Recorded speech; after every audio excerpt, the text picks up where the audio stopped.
and opinions expressed by tonight's guest and topic of discussion do not necessarily represent the official policy or position of Spaced Out Radio, Spaced Out Weekend, Spaced Out Radio Limited, its hosts, syndicated carriers, or anyone associated with this broadcast. Any rebroadcast, reproduction, or other use of this broadcast or podcast without the express written consent of Spaced Out Radio, Spaced Out Weekend, or Spaced Out Radio Limited is strictly prohibited. Listener discretion is advised.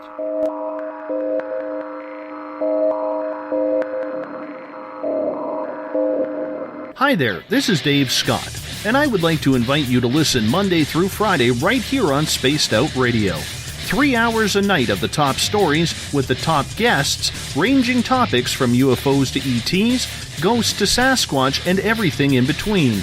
We are live every night, 9 p.m. Pacific, midnight Eastern. So come on in and take a listen at spacedoutradio.com. Spaced Out Radio will take you out of this world.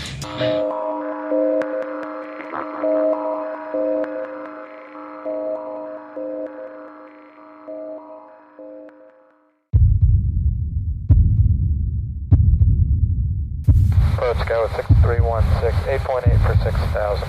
Got 6316, North Approach, so maintain 3,000, I'm 1 for the right. 3,000, Scout 6316. It's May 28th already. We are here, Memorial Day weekend. Can you believe it? Next week is June. And, you know, at least we have Uncle Jimbo's cabin to celebrate Memorial Day weekend in. And we are sharing space between the Pacific Northwest and the Desert Southwest, as we do every weekend here on spacedoutradio.com. But because it's a cabin and it's in the veritable woods, it's kind of fun. We want to welcome in everyone listening on WQEE 99 Rock the Key in Noonan, Georgia, everybody at spacedoutradio.com on Spreaker, on the United Public Radio Network, Renegade Talk Radio, and the High Plains Talk Radio Network. Thanks to our guitar god, Ron Bumblefoot Thal, formerly of Guns N' Roses, now of Art of Anarchy. He creates the music that makes Spaced Out Radio Weekend rock, and we love him for it. Thank you so much, Ron. Also, you can check us out on Twitter at Spaced Out Radio. Give our Facebook page a like at Spaced Out Radio Show. On Facebook, you can follow me at Cosmic Passport with Elizabeth Anglin. Subscribe to our YouTube channel, Spaced Out Radio Show. Tune us in on TuneIn. Download our shows from iTunes. We're also on RadioGuide.fm, TalkStream Live, and on Stitcher. And, of course, our website is Spaced Out Radio. If you go to Patreon.com, we have some cool offers for you, our listeners there as well. Make sure you check those out.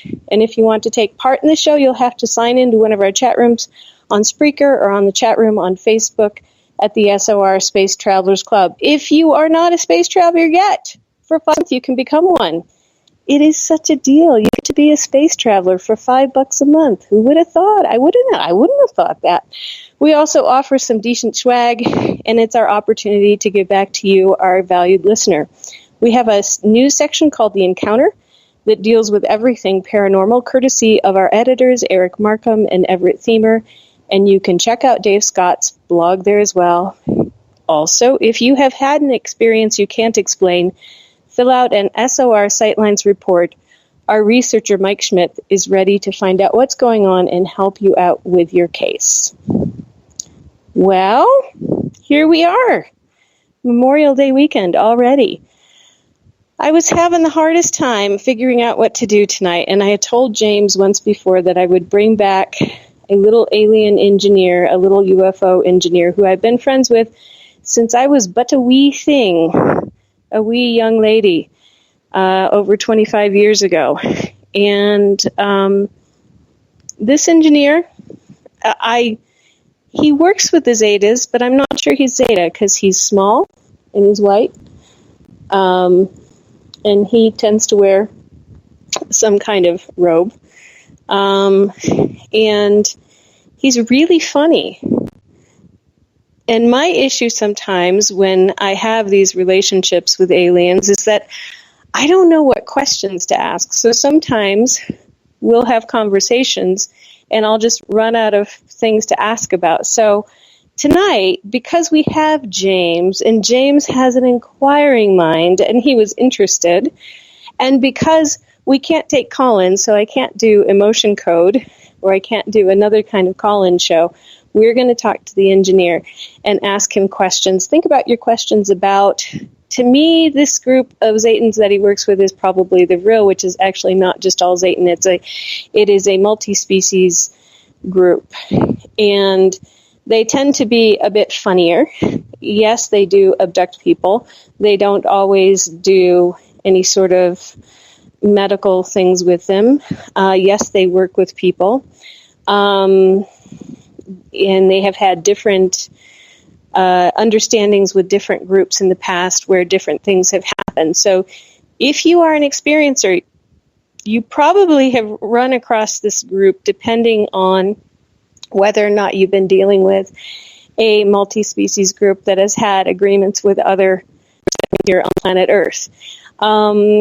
This group does tend to teach human beings how to do things like pilot their ships. They do tend to take an interest in human beings from a very young age so they can teach them things. They do tend to do some genetic and actually quite a bit of genetic engineering. They do tend to do some of the hybrid program work. But they have an interesting it's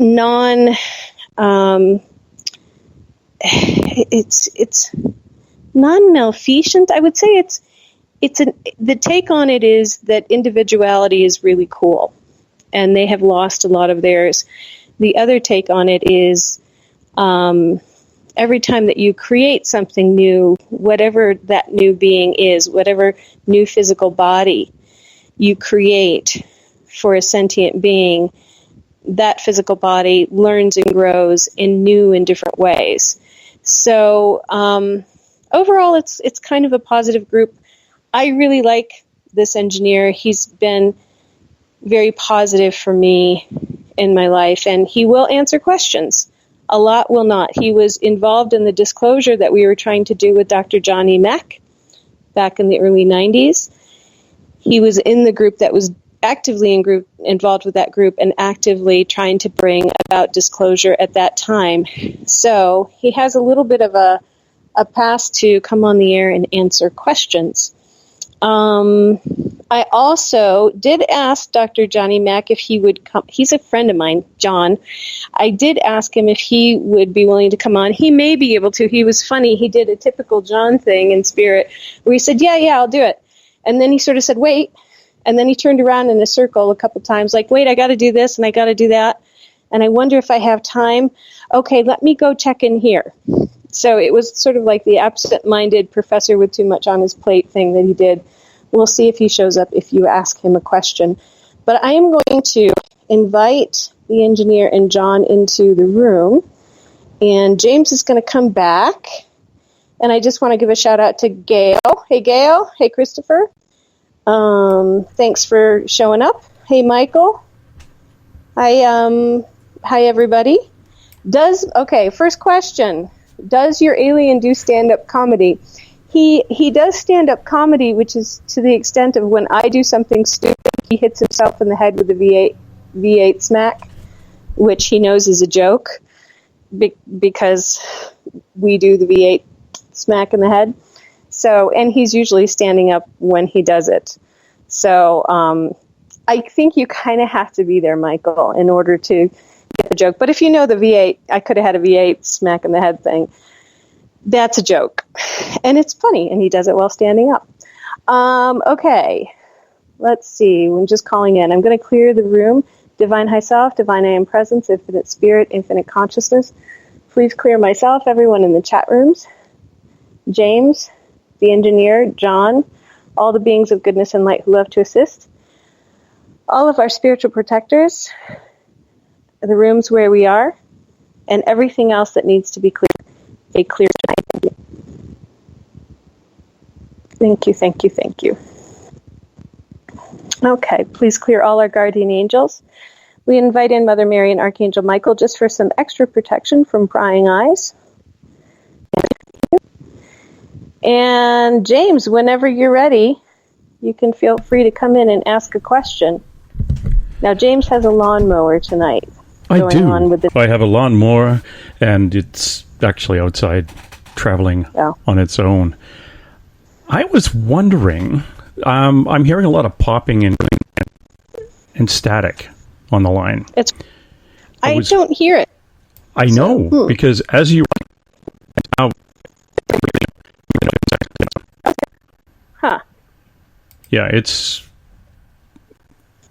Yeah. Okay, well... I can't talk. Sorry. Oh, no! Somebody in chat room ask a question, please. Because you guys will be able to hear. And Christopher, ask a good question. I'm not in the Spreaker chat room, so I can't see yours, but I guess I could.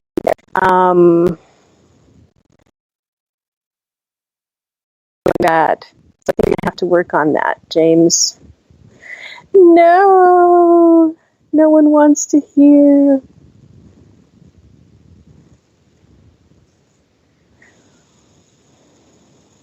Okay, what you got?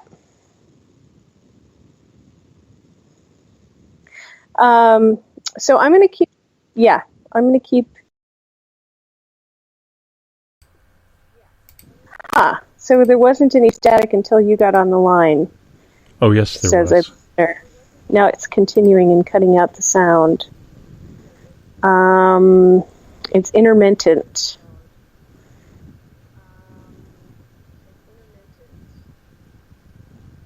Okay, so you have less than a 15-second delay because you answered that really quickly.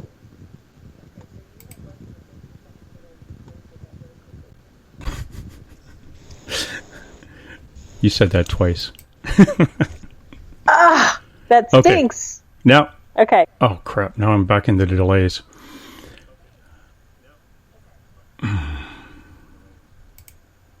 Okay. All right. So what I'm going to say is anybody who's in chat, ask a question.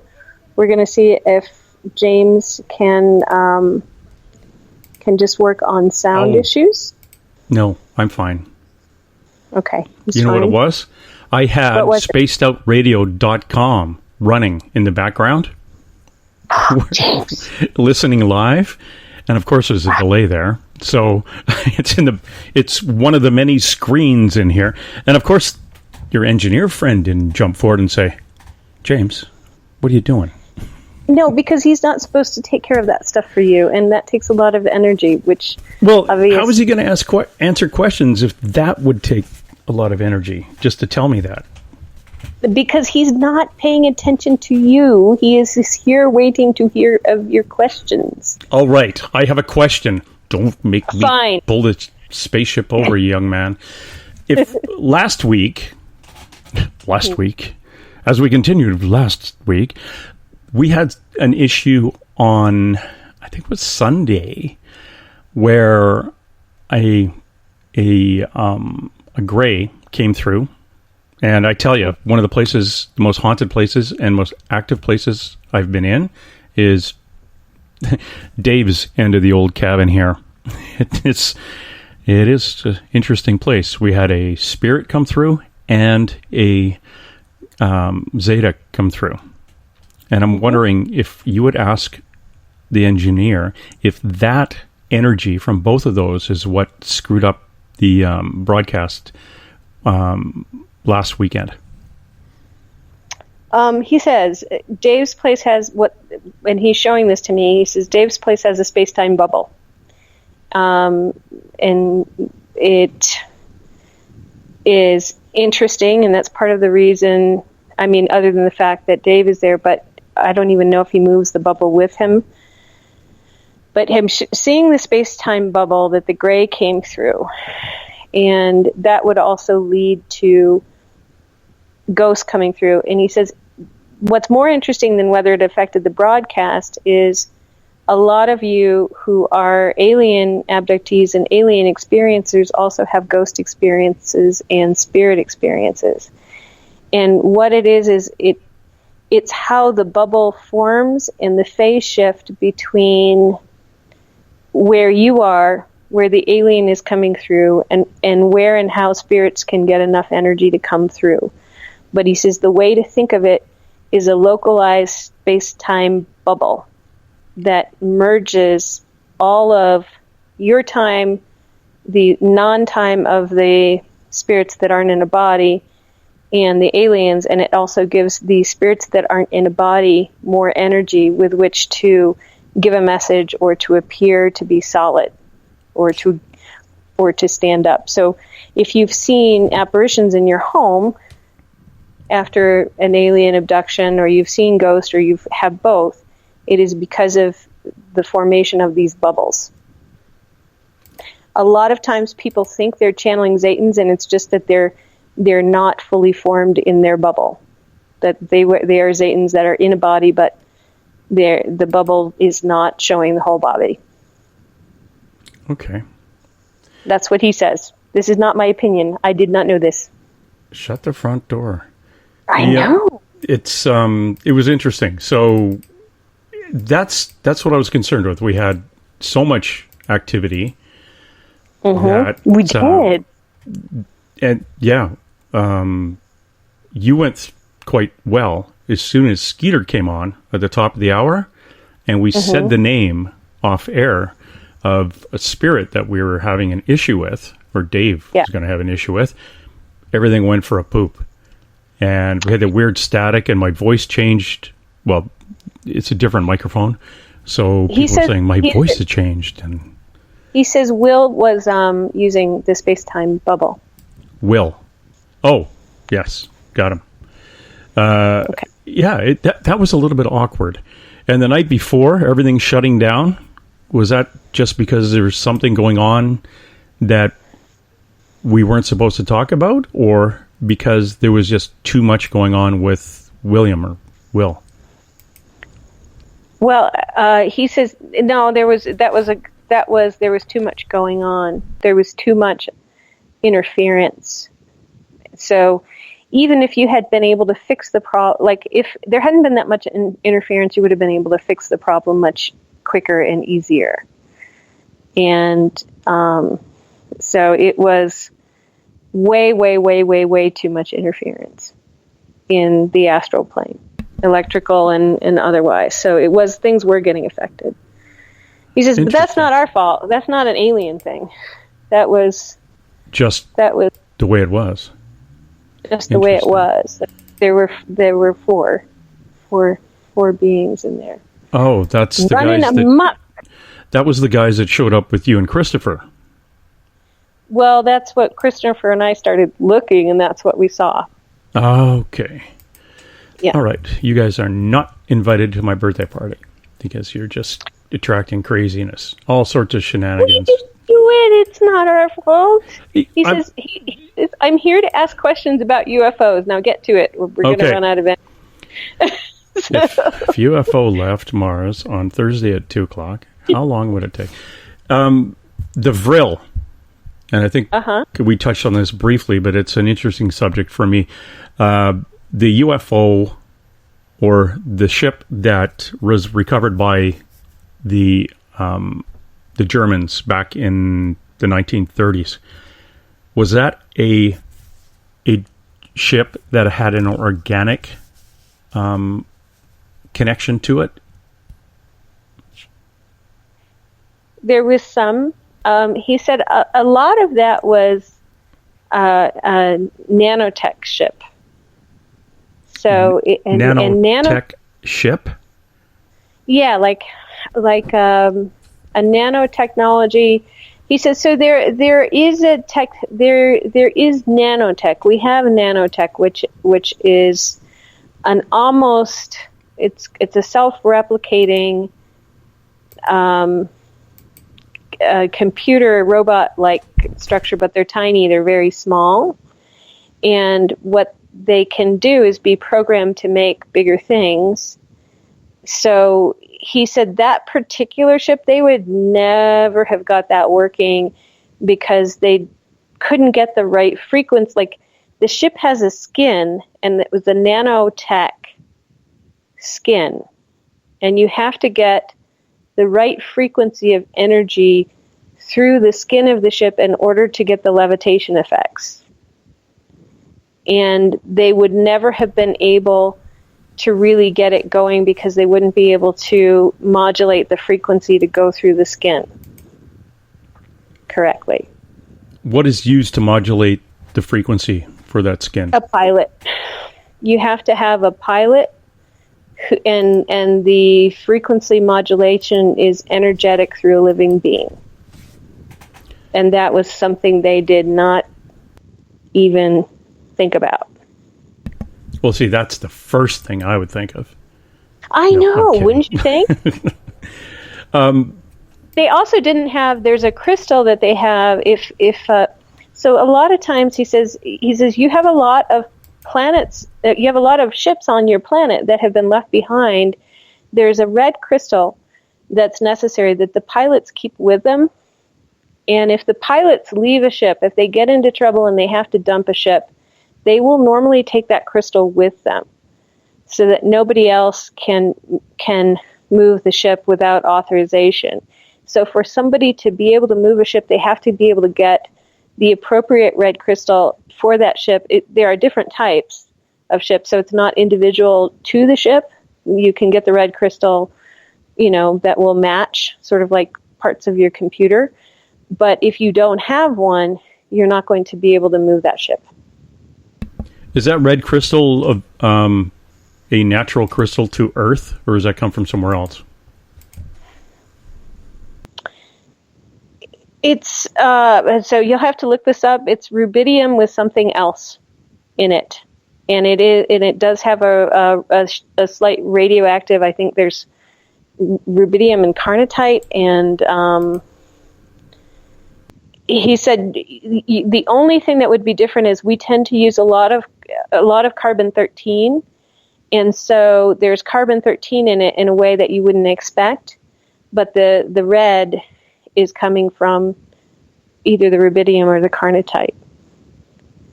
So it's a composite crystal. It's made. Oh, it's not manufactured. Yeah. Okay. The radiation that this thing would give off, is there something you'd have to wear so that doesn't bother you, or do the pilots? No. It doesn't bother them, but maybe it's not enough to. It's not enough to really hurt anyone. We have things like in our. He says, you have things that are around you right now that are more radioactive, like a brick. A red brick is radioactive. This is within that range of the amount of radioactivity. Crazy bricks. I know. The type of engineering that he did, was this primarily on vehicles that would be, let's call them moving vehicles, or was there any engineering related to, what would be the best way of putting it, a accommodation or housing? He says he does primarily vehicles, but sometimes he does really nice housing within the vehicles, and I can attest to that. So you can get a double-decker ship that basically has a living quarters above, so it's like your RV ship. It's like if you really want to take off, you want one of these. Did they have access to the fine Corinthian leather? Pleather. Pleather, yeah. Which is pleather, what Corinthian leather is, just fake leather. Fake leather, yeah. Actually, yes. Something like that, yes. They do. So they have a manufactured type of composite. As an engineer, does he do the design process, or is he involved in the actual construction? Well, he's actually involved in all of it. He's actually a head engineer for a group. So he's pretty much near the top of the hierarchy for that whole entire group. So there might be three that could speak to him on the same level. Mm-hmm. So he he oversees and he designs, and he has ideas for. He has bioships. He has nanotech ships. He has combinations. He says most are some combination. He says, but to me, every ship is a sentient being that has a soul or a spirit. Okay. And he says, I'm interested in that as well. So he has no ships that Joe Sixpack can hop in, start the ignition, and go? Nope. Absolutely none. Why not? He said that would be like me deciding that I wanted to build what are the big wheels? A big wheels tricycle. And what would be the point? We'd have a bunch of Joe Sixpacks up here riding around on big wheels tricycles, and it'd just be a mess. So, and we don't like mess. We're very practical in that way. We're very utilitarian. It's very German of us. That's probably why it's very German of us. That's probably... So what he's saying is, I'm not going to get the ship that I asked for. He says, yeah, you're not gonna. He says we might be able to get someone to pick you up in a little egg, and take you about. But no, you're not going to get. That's what I wanted. I wanted the one that can basically bounce around without anyone seeing, and I needed it for work in my past job, so it would have been a good. Yeah, like the flying car. Yeah, it's about the size of the new flying cars that they have, and you can fit 2 people in it and 1 in the back. So. Oh yeah, guess who's always going to be in the back? Yeah, but you're kind of big, so your knees would really be in your face. So I'm kind of big. He's an engineer. You're tall. I know, but he's an engineer, so can't you build one with legroom? He's not a little egg. He's he's not even 4 feet tall. Well, see, you take that other seat in the front out, and I can stretch my legs, and I'll be the one sitting in the back. He says, "Okay, we'll have to get you a long stick and have nobody else in there, but then you'd probably crash." So. No, I don't want to. I want a chauffeur. Heck, if I'm going to have some nanotechnology thing going on, I want to be able to have a driver who knows. He's patting you on the head like, nice kid. Nice kid. Yes, if he only could activate the other 99% of his brain, I would talk to him. Exactly. Nice 3-year-old. Oh, he's such a he's sweet doing little... stand-up. You have to see it. It's really funny. He's patting James on the head like, nice little boy. Nice little 3-year-old. Don't make me... Oh. And then he had a tantrum. Yes, and then James had a tantrum, and it's like, see, I told you he was 3. Can they not come down here and pick up all the scrap that they left here? What scrap? You said. Oh, you said earlier there's a bunch of them around here. Yeah, he says there's an effort underway to do that. Oh, good, because if I went to his planet, I wouldn't be throwing beer cans out the window. Well, no, that it's ongoing because what happens is the pilots can get overwhelmed by Earth energies, and when they do, they may go down and they may not want anyone to know, and so it doesn't often get reported right away. That it usually comes to him where somebody hasn't logged in a ship. There's not a ship in the docking bay when there should be. Yeah. And so when he does his reviews, he'll go and he'll see, okay, how many are missing, and then he'll do a telepathic search for them. Mm-hmm. And then he has some people that work with him that help him get them returned. Do the guys who don't report, if they don't report them, do they get in trouble? If they report them, they get in trouble. If they don't report them, they usually get away with it, and that's the issue. So it's like they don't report them. I think my 3-year-old brain, tell him my 3-year-old brain can take care of that for him. Yeah, so I know. He's really good at building ships. I can manage people and people beings, no matter how smarty pants they are. They will get a good frowning if these I would send them back to clean up. Yeah. It's not like I wouldn't get, you can't get in trouble, really. You can. But they can really, go pick it up. Yeah. You're responsible to pick it up, and there should be a whole branch of picker-uppers. Yeah. And these guys would have to go along with them to show where they are. It was. And then a debriefing would be nice to your engineer, who would like to know what you did, where it was, why you turned on Pornhub and overwhelmed the energies and it just... He's patting you on the head again, James. Why? So okay. He's like, Pornhub, nice 3-year-old. But it's basically, well, I'm patting him on the head now, saying, so you don't have somebody who can go out or who actually looks at these things and says, this is what happened, and let's try to fix it so it doesn't happen again? That's silly. They have this thing where they really don't tolerate mistakes very well.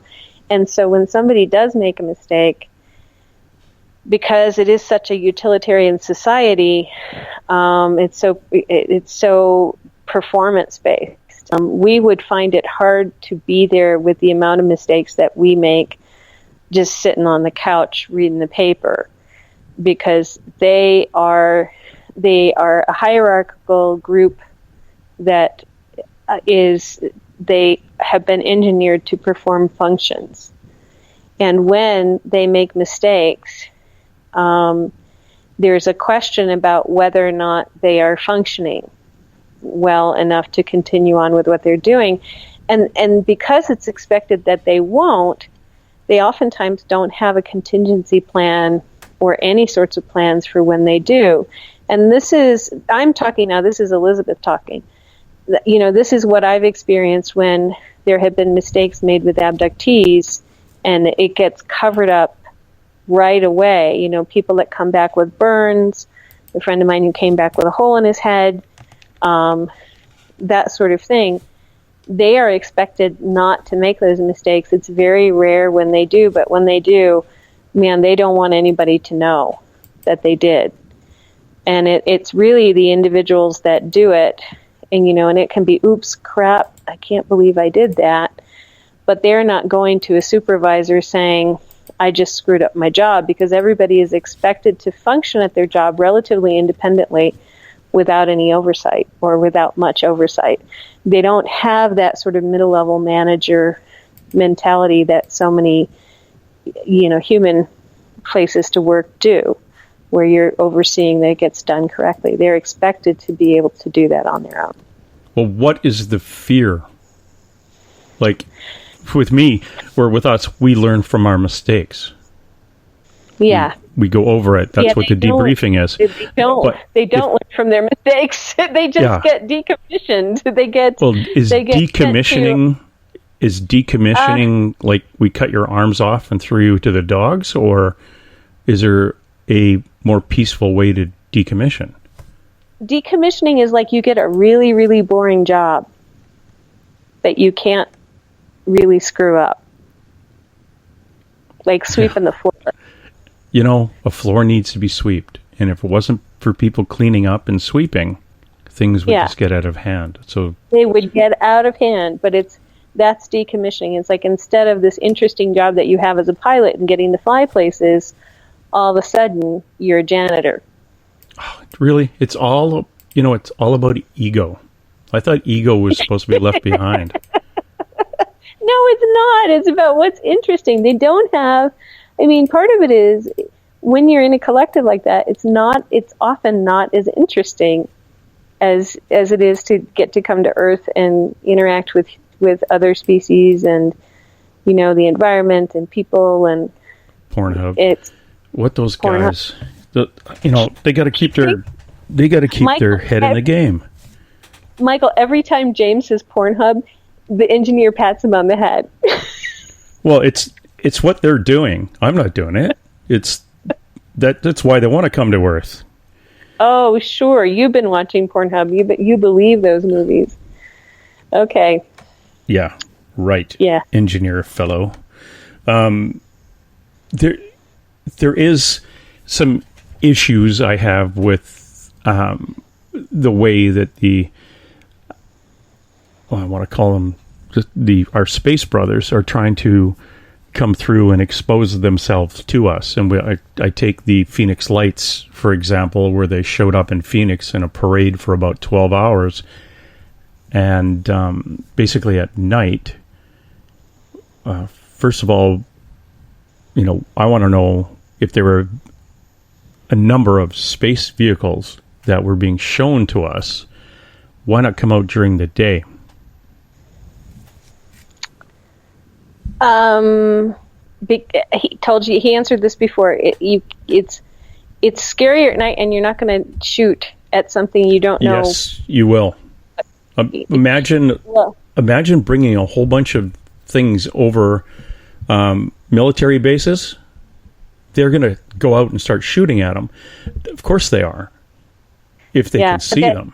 But the whole idea of them coming forward is to be seen. Yeah. But they don't want to be seen in so much detail that they're giving away too much information. That was arranged. The Phoenix Lights was arranged. And actually, it did start before dark. Yeah, a little bit before dark, yeah. It was like, and it was a few days worth. And it was a few days, and so there was a time when you could see more than just, but that was arranged, and that was when they had to, that was when they had to do it, so they did it. They were hopeful. And how's that working for them? They got in trouble. What do you mean they got in trouble? I thought that was a group decision. There is a group of disclosure rebels who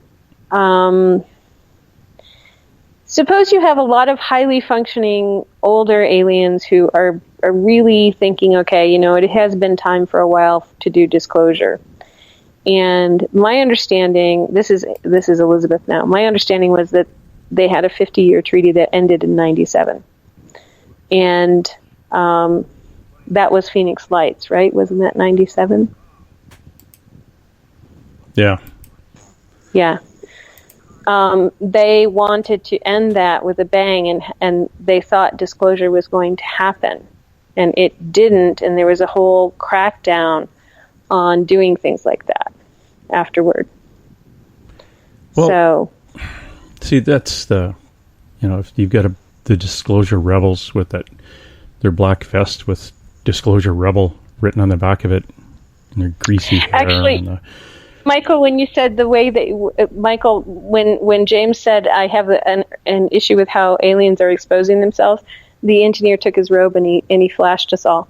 So he does do stand-up comedy. Here, let me just pat the engineer on the head a few times. He's like, there you go. Thanks.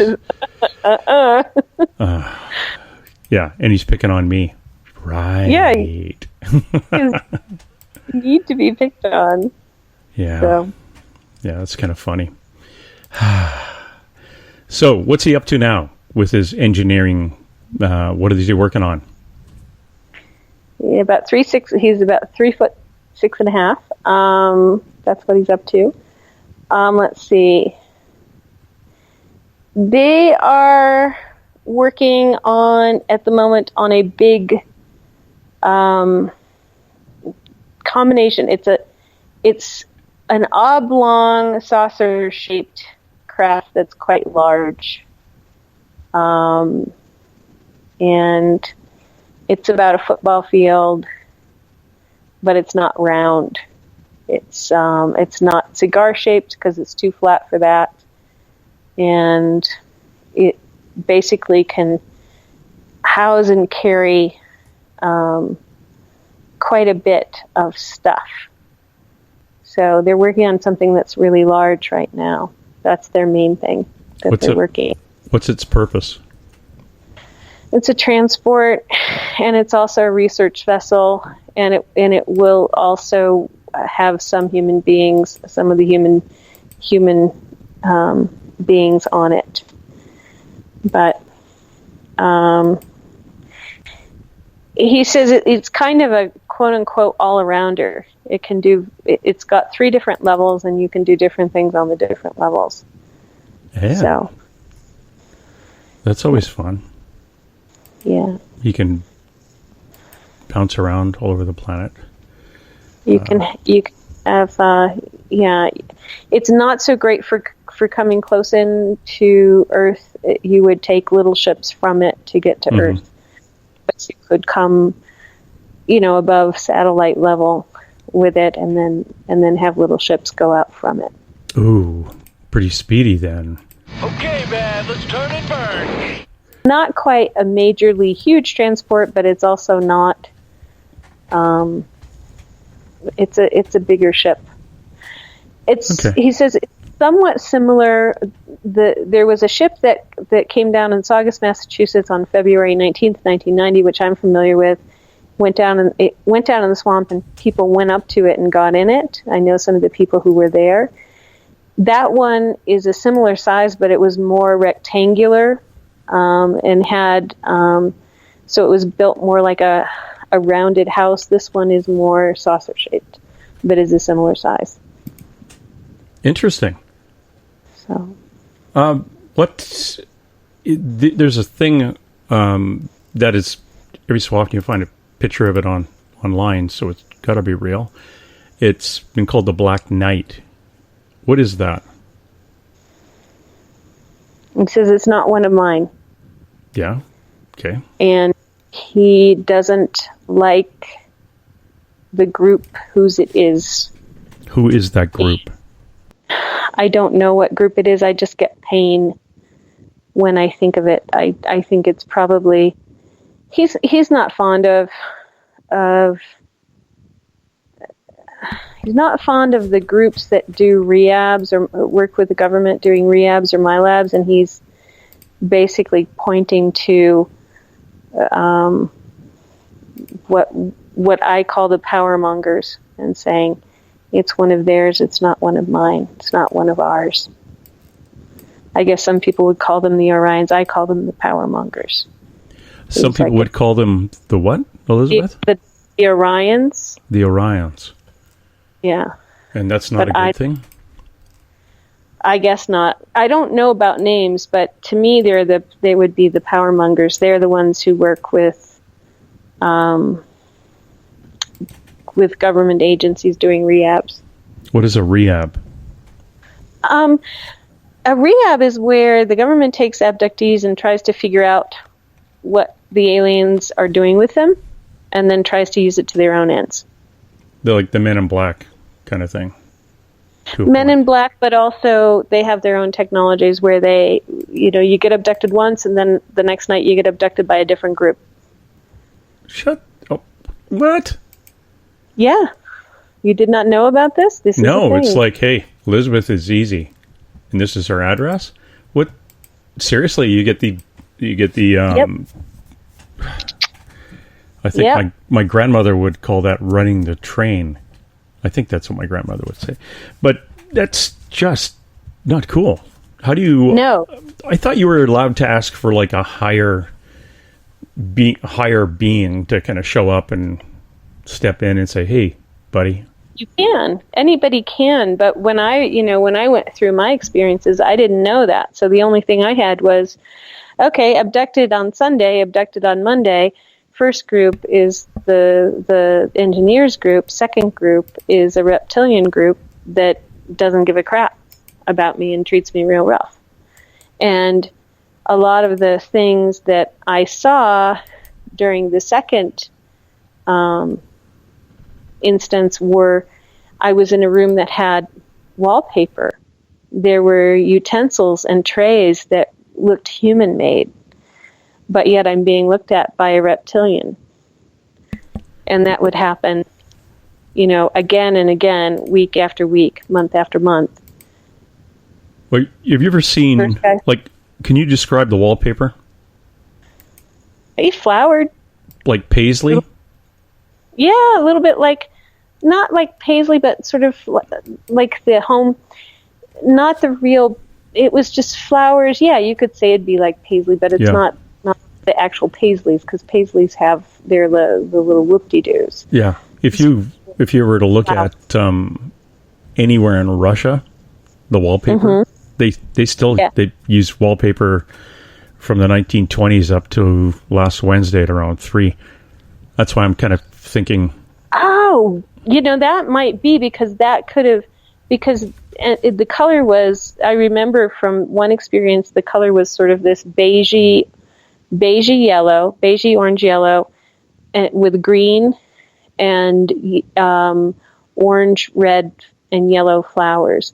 But the way that the flowers was actually quite an Eastern pattern. I never thought about that. And they were in rows, up and down. They were in vertical rows. The flowers were in vertical rows on the paper. So and you ate soup, good potato soup. That's okay. Borscht. Yeah, no, we didn't. No, you didn't do that. But this is why Russia now controls the United States, because they are trying to influence. They've all got in there. Sorry, had to throw that in. And the poor guy from, Montenegro? Yeah, don't be standing in front of the number 45 when he wants to get his picture again. You've found this kind of place that you went to. I shouldn't say you found it. You got abducted to it. It's got kind of human household appliances, or not appliances, but items in there. Doctor's office like things, yeah. But there's a reptilian doing the work, which is weird. So it is reptilian. Is that, now, would the engineer kind of agree with that? Yeah, he said they work with humans, so they will work in human environments with humans. But looking at the place that you went to, can your engineer tell you if they were working with the Soviet bloc? Hold on.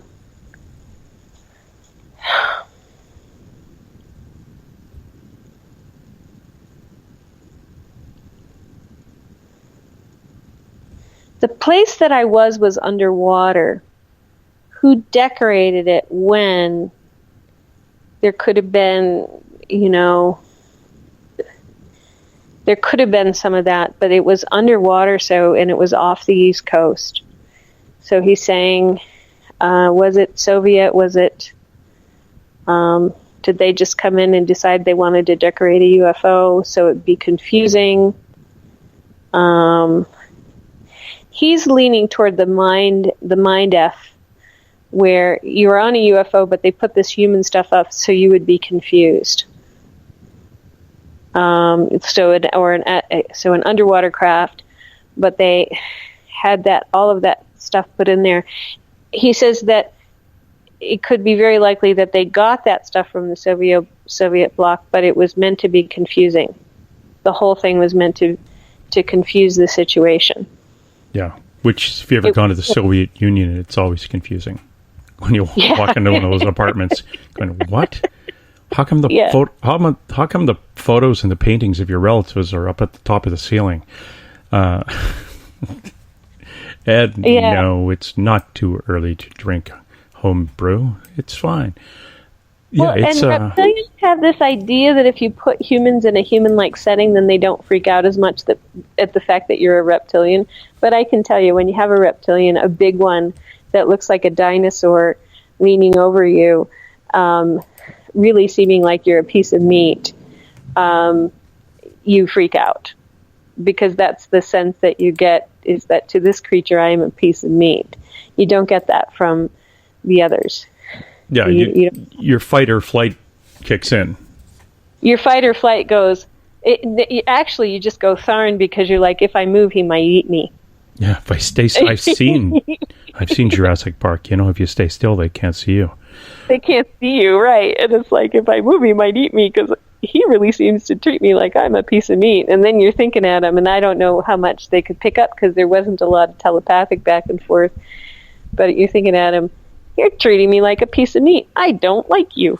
What you do, if anyone out there in Radio Land is ever abducted and bumps into a reptilian, shut your eyes and just keep replaying episodes of Swamp People over and over, shooting alligators in the head, hooking them, spinning them around, flopping them. Yeah, see what they do. Yeah. Oh, tell him not to pat me on the head like that again. Jeepers. Oh, he's so like every time you're rude, he pats you on the head. That wasn't rude. He does. Well, when I act like a child, he pats me on the head too. Does he have a ladder or something that he uses to get up No, there? because it's the idea. It's the visual idea of patting you on the head. Oh, fine then. I can visually see him naked. Ha! Wears a robe. He was supposed to come visit me. We had a conversation. Yeah, that's. Everybody. But you. Yeah. Well, flashing me. I can't look down that low. It's his parts are just below my knee level. I can barely see the top of his head. But who does his hair? I tell you. He was supposed to come see me. Why not? Why didn't he come? Oh, your dog saw him. Oh, saw your dog. Really? Yes, he did. Where was my dog when my dog saw him? Your dog was up against the wall on the floor. And I don't have a bed up against a wall on the floor. Nope. Not my dog. He's not my dog. He's not my circus. Your dog does your dog ever sleep up against the wall? Nope. He can't get near a wall in this room. Yeah, but where does he stay? On my bed. He was not on your bed. He saw a dog that was on the floor, and the dog saw him. And what did this alleged dog do? Looked up at him. Ah, there you go. That was it? My dog looked at him and he left? Mm-hmm. Okay, this is me patting him on the top of the head. It's okay. You can come back. It might have... I can't remember what Kirby looks like, but he says, "Oh, I know your dog. I know the dog," because he looked at the dog and the dog looked at him. But he doesn't know what it looked like.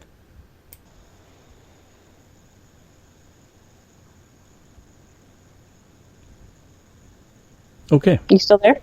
Yeah, I asked a question. He doesn't know what it looked like? I can't tell from what I'm getting a sense of your dog, but I don't want to ask him more specific because I might be... Because I've seen your dog before. You just told me you can't remember what my dog looked like. I know, but he's showing me something, and I'm like, is that Kirby? I don't know, because I'm getting tired. But he's showing me your dog looking up at him, which I think is Kirby. Because Kirby's like a mixture of weirdness. He's like a mixture of shepherd / something. Yeah. Isn't he? Yeah. So, but see, that's what I was hoping he would say. Well, he's just showing me a picture of the dog, which is also a mixture of shepherd / something. And I'm like, what is that? See, how do I describe now, if I didn't agree with you, the skeptic in me would say, Elizabeth had to check to see what my dog looked like before she agreed that it was a shepherd mix. That was just me being a skeptic. Aha! The dog he's showing me is a shepherd mix, but I can't remember if that's exactly what a shepherd mix. Well, I've already told you. So I already knew that, though, because I have seen Kirby's picture before, but I don't remember exactly between the picture I saw and the picture he's showing me if he's actually showing me Kirby. I have to go check later. This is where I put in my 2 words. What? Yes, dear. We are out. You have run out of time for me. I want to thank you and the engineer. And where can people get a hold of you for readings, engineering advice, anything like that? Nanotech, ElizabethAnglin.com. That's the place. That's the place? And you're doing readings like via Skype, via the phone, that kind of thing? Sweet. And that email address again? info@ElizabethAnglin.com. Info, INFO, @ElizabethAnglin.com. Sweet. I'll be back after this break.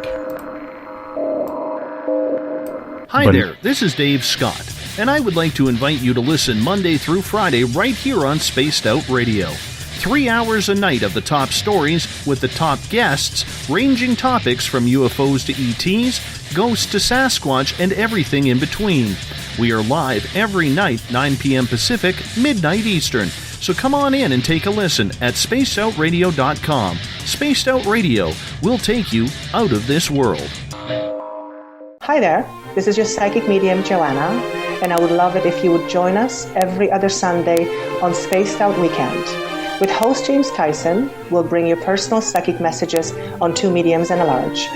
Questions about love, life, career changes. We would love it if you would come and join us live. Call in and listen in for the experience.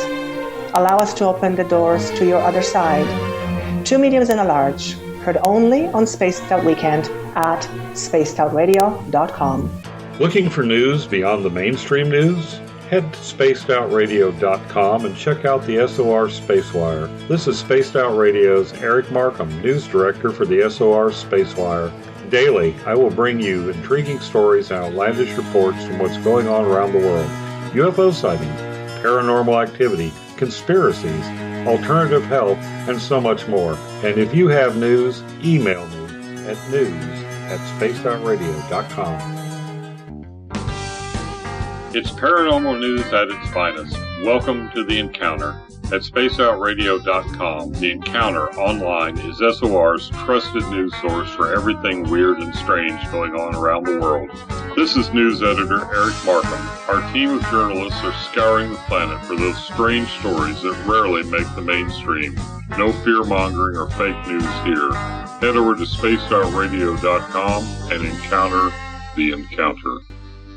Attention Spaced Out Radio listeners, for only $5 a month you can join Spaced Out Radio Space Travelers. Your membership at spacedoutradio.com will give you access to private fan area on the website, get you a monthly newsletter, draws for monthly swag, and a whole lot more. Sign up today to become a part of the Spaced Out Radio experience. The third Monday of every month, Spaced Out Radio is going to bring you a different look at everything paranormal. Welcome to The Reporters. Jim Mallard, Vanessa Hogel, Denise Garcia, and Christina George join me, Dave Scott, for a look at the weird and strange from the other side of the microphone. We'll break down ghosts, UFOs, cryptids, and the people investigating them. The paranormal media has never been heard like this. Come listen to The Reporters. For over 40 years, the Purple Energy Plates have been delivering amazing results for their many customers. Inspired by the great genius Nikola Tesla, the harmony, healing, and energetic effects of the plates have proven over and over to be beneficial and often miraculous to thousands of customers. With their money-back guarantee and the many benefits, how can you afford not to get one? Check their site for daily specials and choose from their many energy products. You won't be sorry. Visit them today at purpleplates.com for mind, body, and spirit, and expect a miracle.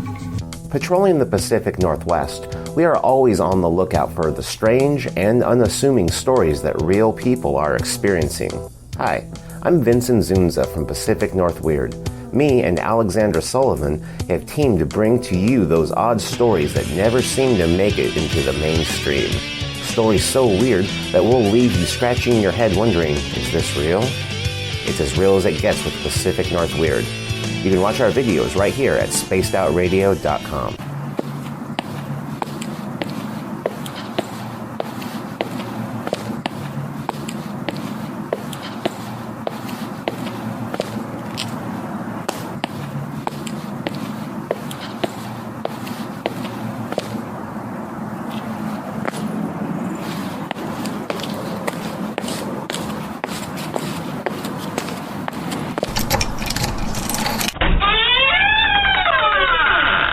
It's time to go live on Spaced Out Weekend.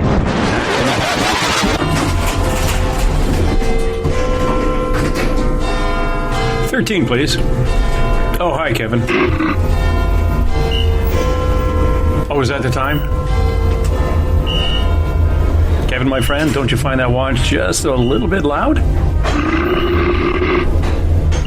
Well, I certainly hope our buddy Bumblefoot is playing when we get there. Oh, you stinky big bundle of hair. I said Bumblefoot, not Bigfoot. Oh, it's going to be a long night. It's time to head to the 13th floor of the old log cabin for Spaced Out Weekend with James Tyson. You can tweet James at James Tyson SOR. You can find him on Instagram, Spaced Out Weekend, as well as on Facebook. On YouTube, our channel is Spaced Out Radio Show, and you can check out our website, spacedoutradio.com. Ladies and gentlemen, the story you are about to see is true. The names have been changed to protect the innocent.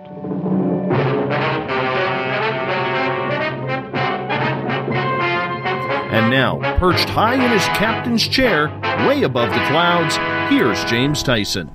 Welcome back, everybody, to Spaced Out Weekend. 'Tis I, James Tyson, the same fellow who was talking to you on Elizabeth's show a little bit earlier, and getting teased by a 3'6" alien being who's an engineer, and kept patting me on the head, the little weasel.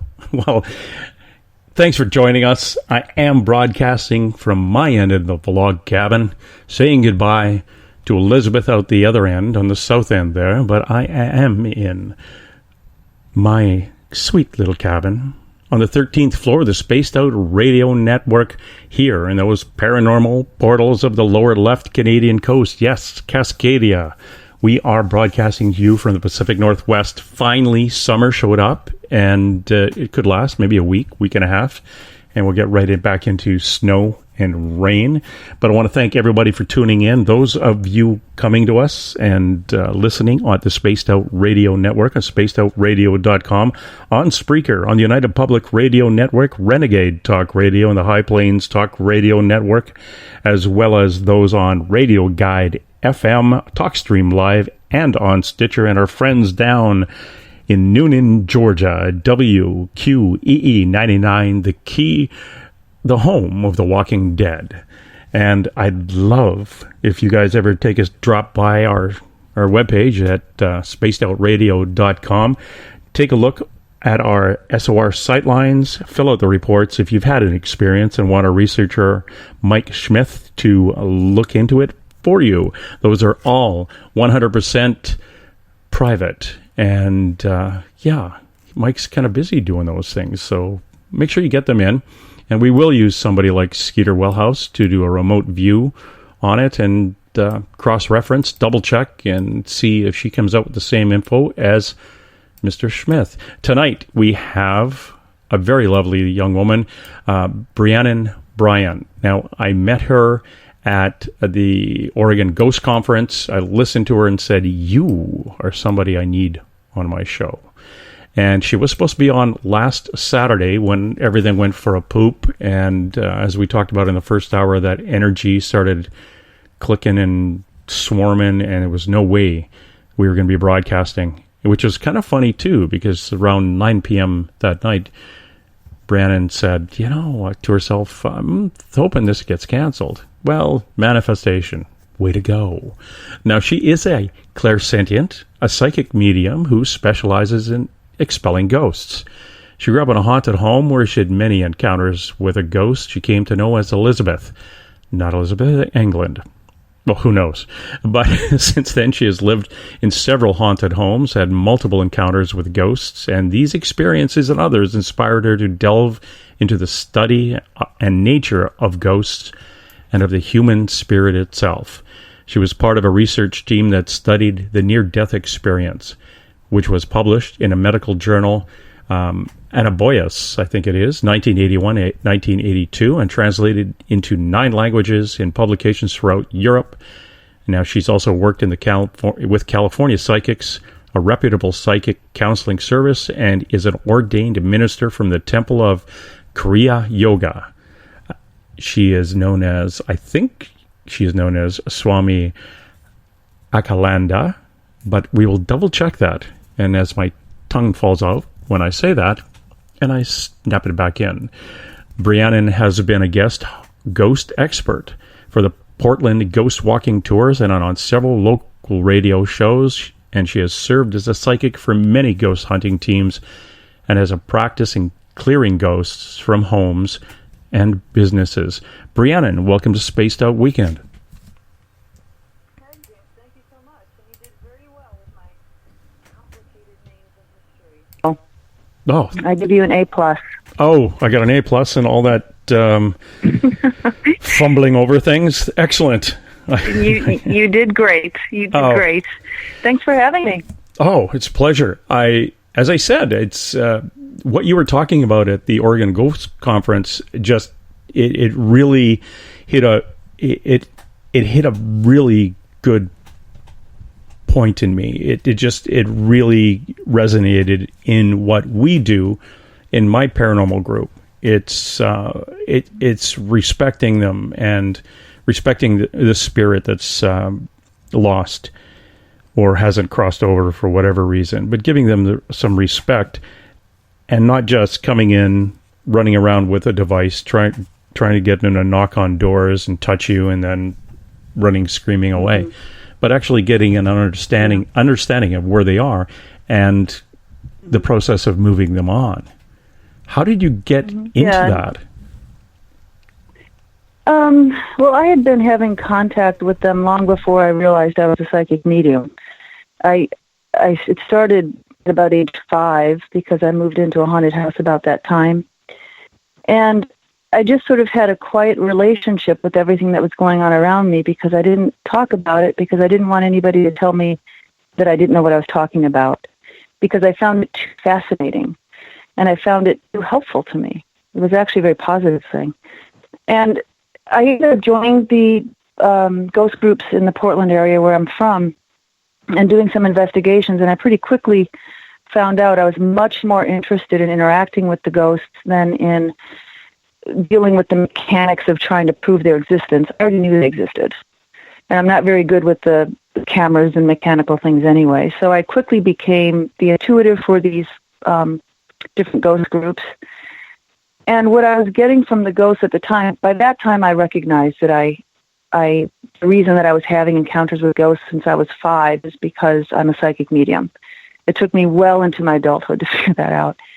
And then what I was feeling from many of the ghosts around me is they wanted help. And, especially in watching some of the TV shows and things where they just antagonize ghosts in order to get ratings and things like this, I just thought that was completely unnecessary. Yeah. And so I went about trying to help them cross over. I felt that was the best thing that I could be doing for them. And how did you go about doing that? Ago. About 10 years ago. Yeah, about 10 years ago I started doing it professionally. Well, I tell people that the way you clear ghosts is by getting their attention and telling them the truth. And having studied the near-death experience, and I also had one myself, I have a little bit of an inside view of what it's like for them in the condition that they're in as a ghost and what they're missing by sticking around. So I talk to them. I get their attention. I can feel their personalities, so I can switch up my approach. And I consult with them. I can intuit what causes them to stay, and so I work with them around that, trying to help them release whatever it is that's keeping them here. And then I do, as a Swami, a Chalananda, I have learned different methods for clearing ghosts as far as using singing bowls and chants and raising the vibration, which also helps send currents that help move them along. So that's kind of in a nutshell what I do. When you raise the vibration with the chanting and things like that, how does that work? I know that we raise vibrations through thought. Some people would call it prayer. We may call it meditation. Sure. And there is a high vibration in smoke in various things, whether it's Palo Santo or sages, that burns at a high vibration. When you call in or when you manifest your own higher vibration, how do you focus that? And what is it you tap into to get that vibration raised? Mm-hmm. Well, I think the most important thing is intention. You go in with the intention of doing the greatest good for whoever you're working with, for yourself and whoever you're working with. Things like salt naturally carry a high vibration, so it's easily charged with your own high vibration. In other words, you can bless it or whatever you want to do, put your intention into salt, and that helps magnify it, essentially. It's a really good question. James, you ask some very good questions. I'm not sure beyond that, other than it seems to work. Whatever it is that, I don't know which parts of my work I can hold responsible for it, but something that I tell my clients is that if they have disturbances after I leave, they can call me. And I'll come back and I'll do it again. And so far that hasn't happened. It certainly could, and it probably will, but so far that hasn't happened. We had an interesting event. I don't know. Oh, okay. I was going to say, we had an interesting event last week, which actually knocked us off the radio on Saturday. We had a spirit who was from a museum come to where I was broadcasting from, up in the Caribou, where Dave Scott has put the boo back in the Caribou, his haunted little house. Anyway, one of these spirits didn't like him taking paranormal investigators through a museum for money, even though it supported the museum. And that's what he was doing. And this spirit took it upon himself to come forward and say, look, we're not really happy with this. We don't want to be made an amusement. And I understand that this is what you're doing to make money for the museum and support the museum. But this spirit, and Elizabeth Anglin, who was just on, the spirit actually appeared to her and one of our listeners, Christopher. There were 4 of them. They could cross over 3. The primary spirit, which we call William, they could not get him to leave. He literally could take a step back, watch them go through the process of trying to cross him, like push him, and he stepped back in. Mm-hmm. And we found later that he was so strong because he had a bit of elemental in him. So he wasn't going to the place where human spirits go. He would go to another realm. And that was another psychic clearer, Skeeter Wellhouse, who would do that. So have you run into anything that was just, you knew it was too big for what you had brought? Like you didn't have the ammunition to move it out? Or do you think you're only attracted to the ones, or you're only called to the ones that you can do because it's a bigger picture? Yeah, I think that's true so far. I certainly can come across something different as a learning experience for me and for an entity. But so far it's all been human.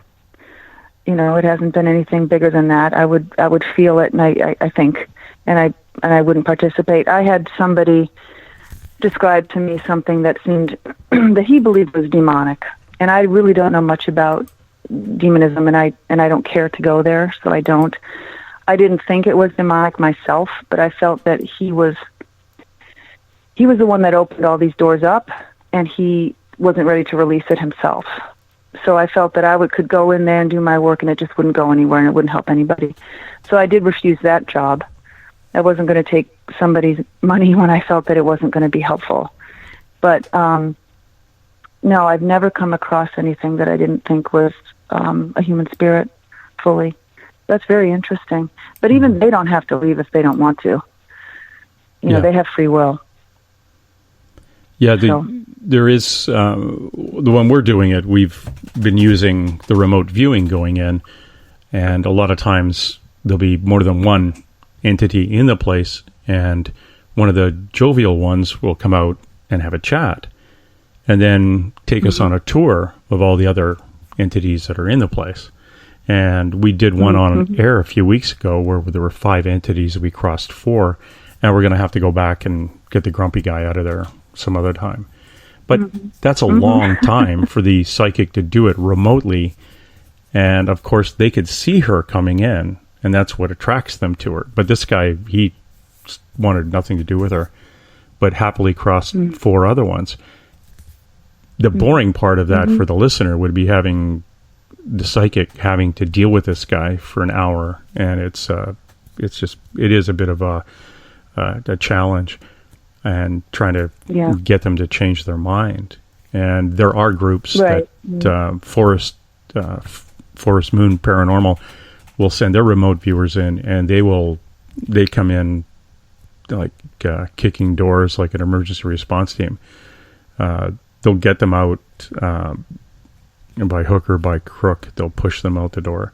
So again, depending on how strong the spirit is, some spirits will just take a step back and let you rant and rave and step back in, but it's hard. Yeah.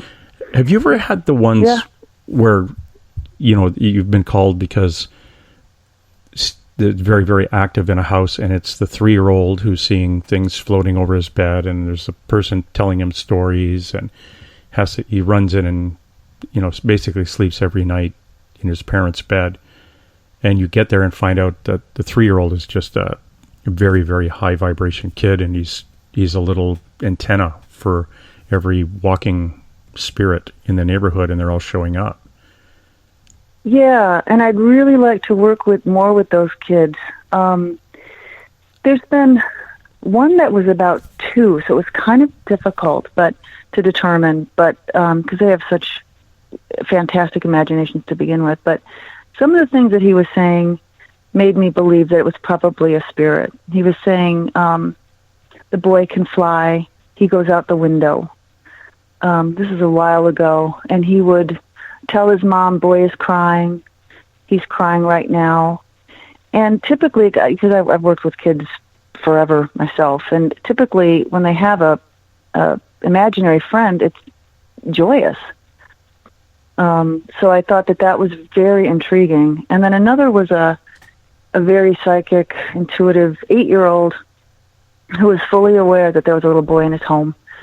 And the little boy used to go to school with him regularly. And this, I think it was 7-year-old boy, would recruit a friend of his at school, and the teacher allowed them to stay behind from recess to play with the ghost child in the classroom, which is what they preferred. So they would run around, the 3 of them, and they would just play together. And this little boy, the ghost child, I actually found would register on the EMF meter, the ghost gauge. And the little boy was very clear on where he was and what he was doing, and he was actually very helpful. I usually don't bring other people in when I clear a ghost, but with this little boy I did. I felt that this human boy needed to help release this child for his own sake, because I think that he would have pulled this ghost child back if he wasn't ready to release him himself. So yeah, I've met a few, and I've certainly talked to a lot of parents who believe their children are psychic, and I think it's more that they want their child to be than perhaps the child is. Yeah. So. Yeah, we did one of those where the 3-year-old was bringing everything from the neighborhood in, and then found out that the father, who's his mother, was a psychic doing work for police. And we looked at the wife and said, well, do you have any kind of intuitive background in your family, or do you have it? Oh, no, I don't think I have that at all. But my sister, she went on talking about the sister, and I got, okay, so your son here is glowing in the dark and everybody's showing up. But I didn't know what to do and how to, because you can't teach. Well, I couldn't anyway. I was having a problem dealing with the human as a 3-year-old, trying to get him to understand what was going on. And that was the hardest part. And I felt so bad for the family, because they did have groups who would come in and clean the house out or clear the house. Right. And that would only last a couple of weeks, and they'd all be back in again. Yeah, because they were attracted to the little child. Yeah. Yeah, I think it's important to teach children boundaries in general, and to teach them that they are powerful, and they're certainly more powerful than a ghost. And just like you teach them, if they're concerned there's a monster under the bed, well, let's go together and tell that monster needs to leave right now. And if that monster comes back, you tell him this is your room and they need to leave. And you let the child feel like they have some control over it. Mm-hmm. That's how I have handled it before, the few times that I've dealt with it. Good. I don't know any other way. I don't know any other way to do it. Yeah. And I've always said this, stress is the loss of control or the perceived loss of control of a situation. So that's stress of a little kid. And I went through that, my hand dangling off the bed when I was a kid and then feeling somebody touch it. Right. that wasn't cool. Yeah. And, seeing things in my bedroom stand at the foot of my bed and walking up towards me. It's, it is a little unnerving for a 10 or 11-year-old to have to go through that. Absolutely. Yeah. Right. And like you say, you've worked with children enough in other situations that this one, you're still dealing with almost a traumatic experience with a kid. So there are the steps you'd go through to walk them down. But yeah, putting them back in control is the best, or the perception that they're in control. And eventually they'll take it. Yeah, and explaining, that sometimes that when people pass on, they still stick around and they think they still belong here. And, sometimes it's our job to tell them that they don't. This is not their home anymore. Yeah. And that's helpful to them. Or to say, not now. Come back and I'll play with you later. But now I'm not going to play with you. Just like you said, getting them to feel that they're in control. Because it's overwhelming, especially when you have no explanation for what's going on, and you get a lot of this, well, you must be crazy stuff, which as a child, I don't know where the wisdom came from, but I knew not to say that because I felt that I would be stigmatized. And so I just kept it completely quiet. I never talked to anybody about what was going on around me. And I think I'm better off for having handled it that way, frankly. Yeah, it is. I think it's probably your best way of handling it, because it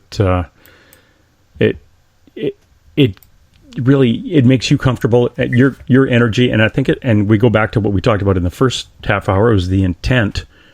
Your intent is positive. Your intent is pure. The child can feel that. He's tapping into your energy because you are a very, very high energy person. And I found when I was in the same auditorium as you were you're one of those glow in the dark people.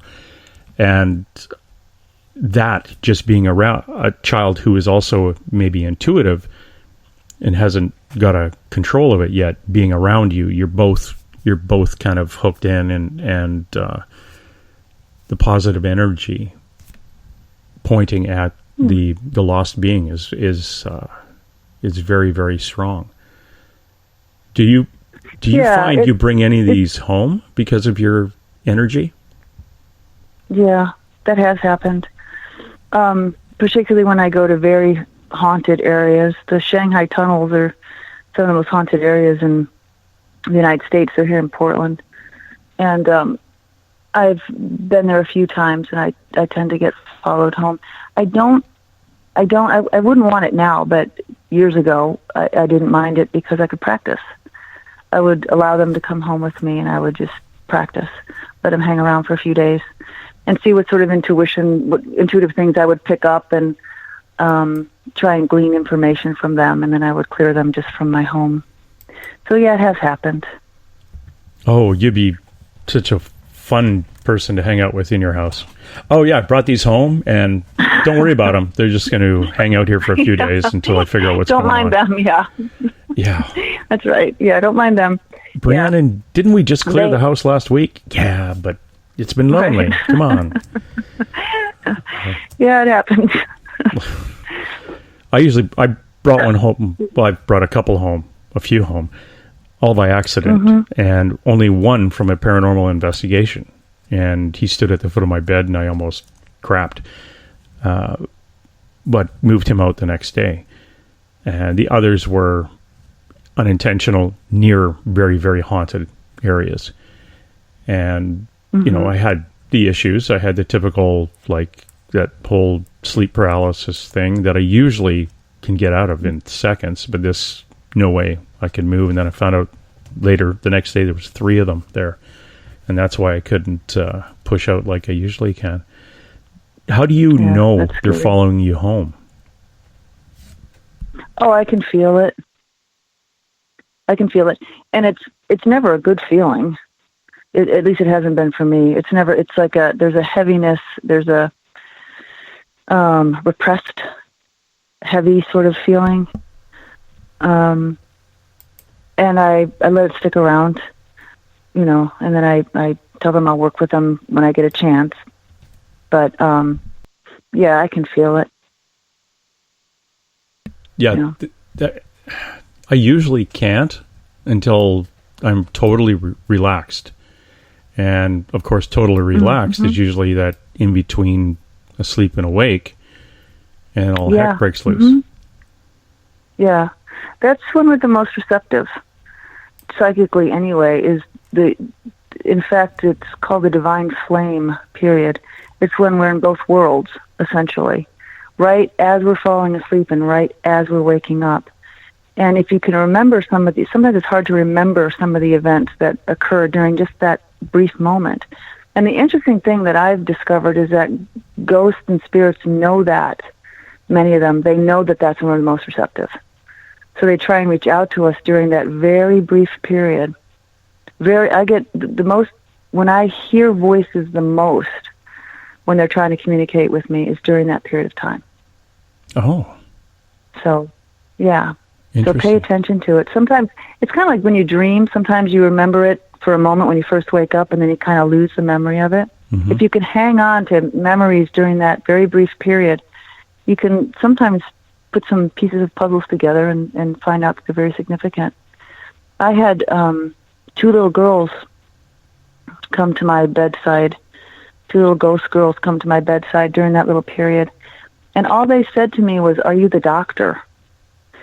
And then I woke up, and then I remembered that 2 little girls had come to me, and they asked me if I was a doctor. And what I pieced together in thinking about them and just intuiting is that these were siblings that had died. One had died of illness, and one had died in an accident, and they knew I could help. And the only frame of reference they had for what they thought they needed would be a doctor, and was a doctor. So they were coming to me knowing that I was the one, quote unquote, knowing that I was the one who could help, but the only frame of reference was being a doctor. So had I not remembered that, which again, it's a very brief period of time, I couldn't have helped them out. So that was just one example of when that can happen. And I hear voices say good night to me and things. Yeah. During that period of time as well. Yeah. I had a person touch my leg. I had something touch my leg. It was hot, and I flipped it up out of the comforter, and it was a hand on my leg. And I said, "Who was that?" Out loud. I was awake. I said, "Who was that?" And as clear as day, I heard a male's voice say, "That was Lloyd. He was just passing through." Which is the weirdest thing. Now I have 2. I have the one who was telling me what would happen, plus Lloyd, who just passed through, or whatever the guy's name was. Right. So I thought, okay, I'm going to have to check into this right after I wake up and clean my sheets, because holy cow, I freaked out a bit on that one. It's like, what? Like, that was a full-on wide awake, but that's the only time I've really heard a full sentence from somebody standing beside me there was nobody there. I've heard whispers and things you get around running water or in a shower. I had a spirit guide name come to me in the shower, which I had been told I was going to hear it. It came differently, but my gosh, this thing that this full-on voice, it was just like literally like a guy was standing beside me. That Kinda was makes you jump. interesting. It jumped, but I'm kind of getting used to the idea that the ones that are around me aren't going to hurt me, and it's just then I'm curious on why they're there, and again going to a psychic and finding out that the guy just likes hanging out with me. Oh, so that's okay. Yeah, I have a feeling you're going to have a lot more. I think things are going to start to come louder and more clearly your way. That's what I've been told in 2017. Yeah. I wanted it to hurry a couple of years ago, and a number of psychics individually said, "You're not going to like it. If it came tomorrow, you would be quivering in a corner somewhere." So baby steps. It's all going to come. It's all right. Yeah. It's you do have to kind of be careful what you invite. Yeah, be careful Make what sure you are ask ready for. it. Yeah. Yeah. When you gave your talk in Seaside, Oregon, you had a picture of a lady in a wagon with a horse. Now tell me about that, because that's the one I kind of stuck my hand up and said, how come there's a wagon there and how come there's a horse if it's not residual energy? But explain that to the listener, how a spirit can come through with not only clothing, but the attachments like a vehicle. Yeah, their entire presentation is based essentially on what they're holding in their consciousness as their identity at the time. So you and I walk around as people knowing, in my case, that I'm a female, I'm middle-aged, I'm an American, whatever the case may be, and you're Canadian, you're a male. And it's just there. We hold it in our consciousness. The way that the mind works as a ghost is intensely powerful and immediate. And what happens is, when we talk about seeing a ghost that's horrifying looking and burnt and sitting on the side of a road and crying, it's because that ghost at that time is identifying with that moment that perhaps they were killed in a fiery crash, for example. They're holding that in their awareness at the time, and what happens is they manifest a change in their presentation. So in the case of the woman on the horse, for example, her name was also Elizabeth. That wasn't the Elizabeth I grew up with, but she was a woman who I believe died of a fall. In fact, she's a famous ghost in this area in North Portland. People have seen her for decades, and this is the only photograph that I've ever seen or heard of her. So it's fantastic to have that. But she was in that period when the picture was taken, she was identifying as the woman who rides the horse, the woman that rides around on this carriage and rides a horse. So that's my understanding of how that happens, is that thought creates manifestation immediately in that realm. Fascinating. They say it happens here, right? They say it happens here in this realm, but it goes through the thickness of the physical world. So it's a little bit of a, if you want to call it a more sluggish process, a heavier, denser process. There, it manifests more quickly. Oh, so you could have your uncle, your Uncle Joe, who could be crossed over, can come back here and present himself at any age. He doesn't have to present himself at the age that he died. Any age, any condition, in any outfit.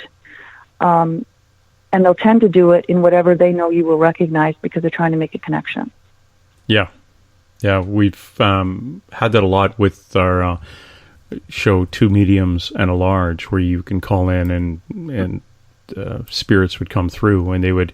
The first part of that was them coming through and confirming to the caller that they were somebody they knew, and you can cut through a lot of the crap once my dad used to wear a sombrero and juggle pumpkins, and this guy's coming through in a sombrero and juggling pumpkins. You don't have to ask what size shoes he's wearing. Just carry on from there. It's, cut through it and it would go pretty quick. So we got to the point where the spirit was identified very, very quickly, and we moved on from there. and they would appear in what the caller or their client would easily identify them on as. Yeah. Which is fascinating. Yeah, and that's their way of connecting. Yeah, that's their way of connecting. I've seen two spirits while doing readings of oracle cards. One, I was doing it, and as I was looking at the lady, a gray coat with the buttons, the golden buttons in 2 rows. I'm familiar with the gray coats because my father was in World War II in the Air Force, and this is one of the coats they would wear in the winter. And I could see the coat behind her, and I looked at her and said, "Did you have a relative in World War I and World War II?" And she said, "Yeah, my grandfather was World War I." And as soon as she said that, it faded away.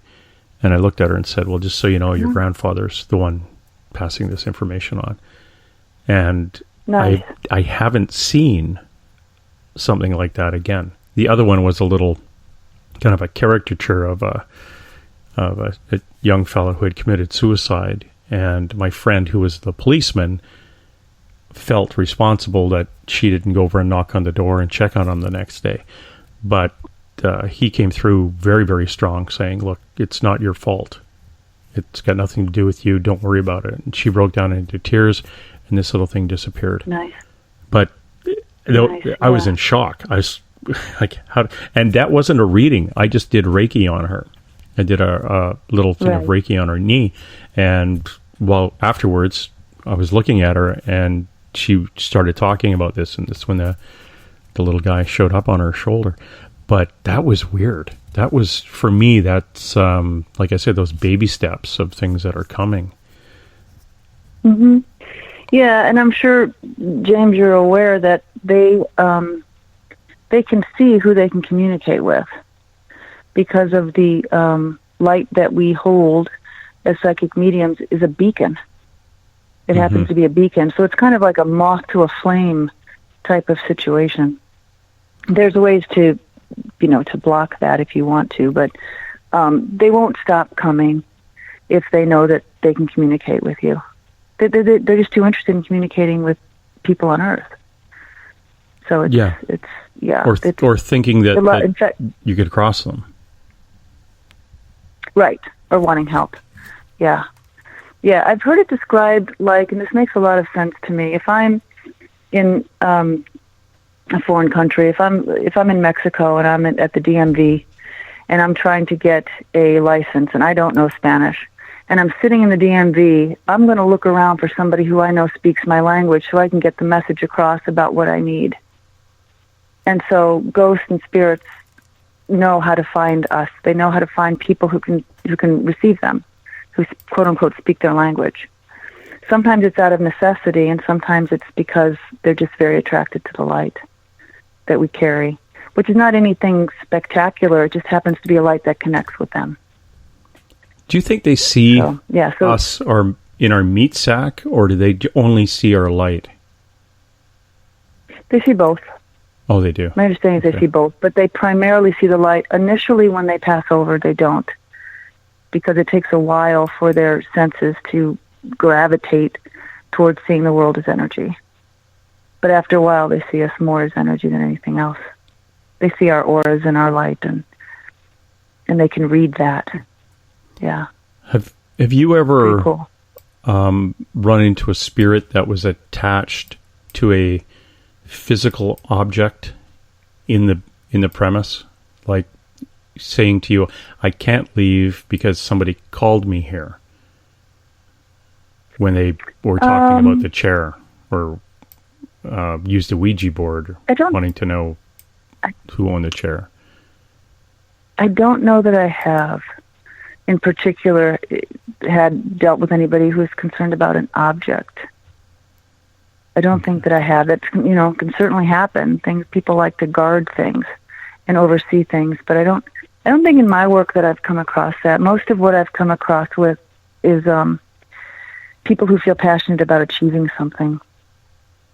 They just don't feel done yet. They die unexpectedly and like, but wait, I want to be a mom, or I just wasn't ready for this. I'm going to stick around because I'm not ready. No, I haven't. Have you? Have you come across that? Yeah. I came across objects? a fellow who died in prison, and back in 1941, and he ended up in a house about 7 or 8 miles away in what would be about the 1970s. And he ended up there because the kids had come across a wallet that had belonged to him at one time, and did a Ouija board thing saying, I'd like to know if the person who owned the wallet could come forward. And he came forward, and he was a cranky pants. And from that point on, that house was very active with a negative energy in it. And we did a remote viewing on the home, and our remote viewer, Skeeter Wellhouse, encountered this fellow, and over a period of time, we got him to cross over. The ones that we run into a lot are the ones that say they've done something wrong and they're afraid to cross over. Yeah. But not we do get the ones that are, we want to stick around, or we crossed over one not too long ago who thought she missed the light and then decided to herself took that... a wrong turn. Yeah, she said, I didn't get there in time, or I hesitated, and therefore I thought I'm supposed to be in this house helping this lady. And we explained to her, Skeeter explained to her that, no, you can cross over, it's okay. And she was giddy and met by her husband and on the other side, and off they went. Wonderful. Yeah. There's, I'm sorry, I lost my thought. It had to do with people who feel like they missed the boat. It can happen if you stay, you can't really miss the boat, but it's always there. It just has to do with focus. You kind of have to wake it up for them sometimes. When you initially die, it's just there. It's just right there for you. But if your consciousness turns away from it, it sort of blocks it, like the cloud over the sun, but the sun is still there. So sometimes it's encouraging them and redirecting them and just opening it up for them by suggesting that it's still there and letting their consciousness embrace that fact, and then they can actually see it again. Yeah. So good. The way she does it remotely is she says, just walk through me. And when you get about a couple of feet away from her, then they can see through her, and the light's there on the other side. So then she actually gets their feelings as they're going through her, and she'll break down into tears or the excitement. When you cross over, where is it in your mind you are picturing they're going to? Is it in a light, or is there a door open that you have them go to? Oh, what do I do? Yeah. Well, first of all, I ask them to acknowledge the help that's there on the other side for them, because they're in a better position than I am. They're just not aware that they're there and that there's help there for them. So I pass a lot over to the beings on the other side that are trying to help. And then I tend to tell them to look up, because I want to give them something to do. I want them to give them an action. And so I just tell them to look up, and I tell them that they'll see the light there. It doesn't matter where you tell them to look or what you tell them to do. What matters is you tell their consciousness that it's available. And once their consciousness opens up to that idea, it's there.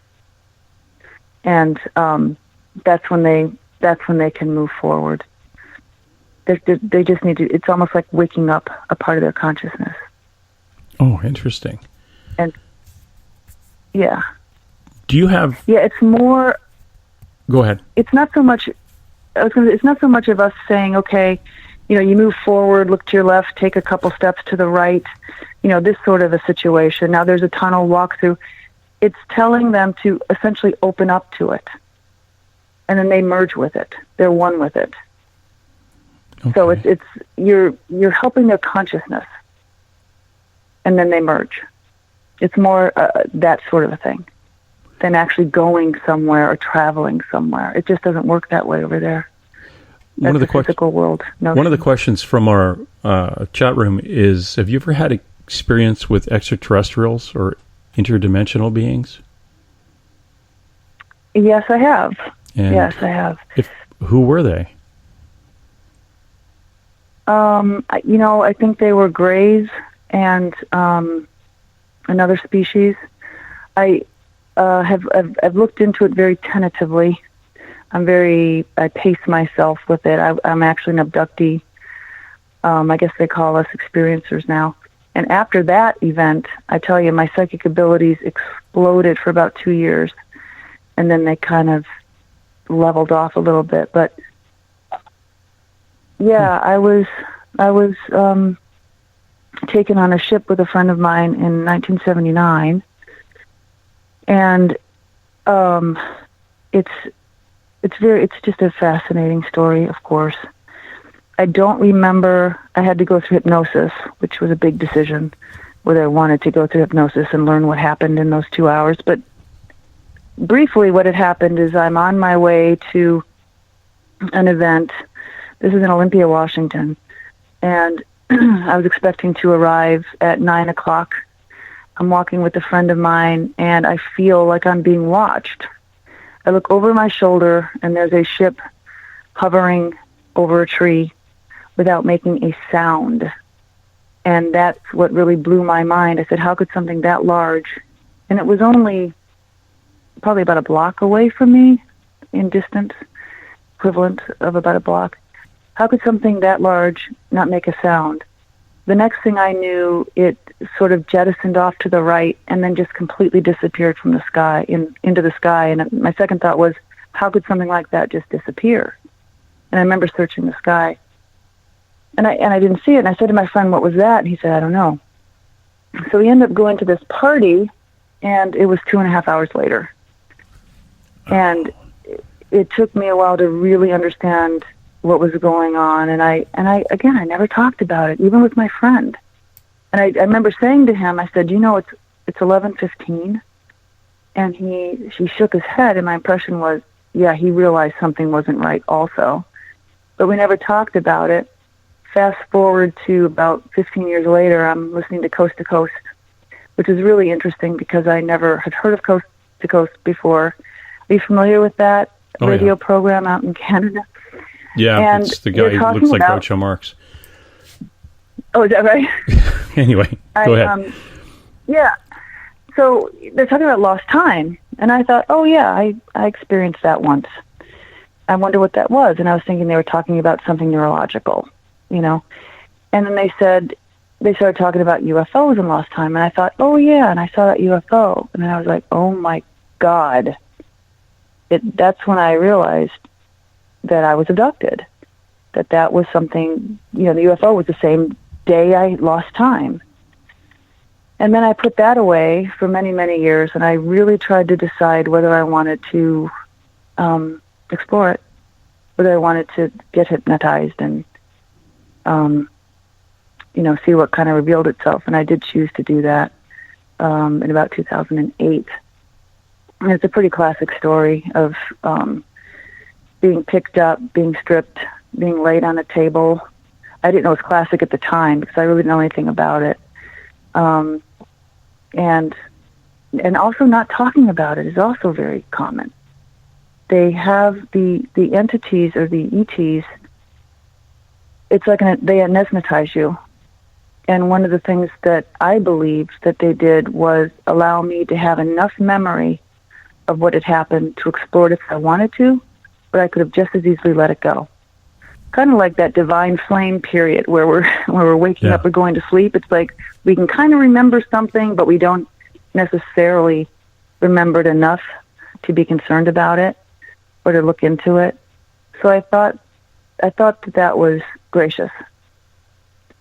But and I'm very, very glad I did not look into it until, many, many, many years later, because I looked into it at a point where I could look back and say, but I'm safe. Nothing's happened since. I haven't seen them or nothing's happened since. So otherwise. You recall them being like the Greys. Do you remember if they were short or tall? There were tall ones and there were short ones, and they looked like different species to me. There were littler ones, and they all looked very much alike to me. So there was about 5, but I just call them the littler ones. I'm very cautious of getting a lot of education on it because I want to keep my own experience clear.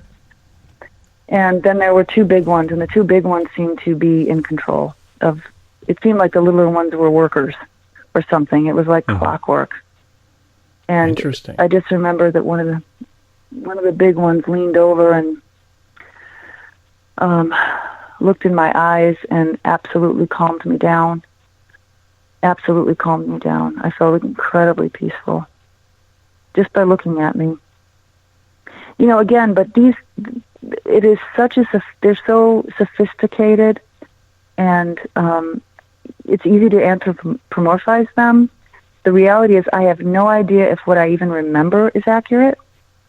You know, I don't know what they were doing. I can't even guess.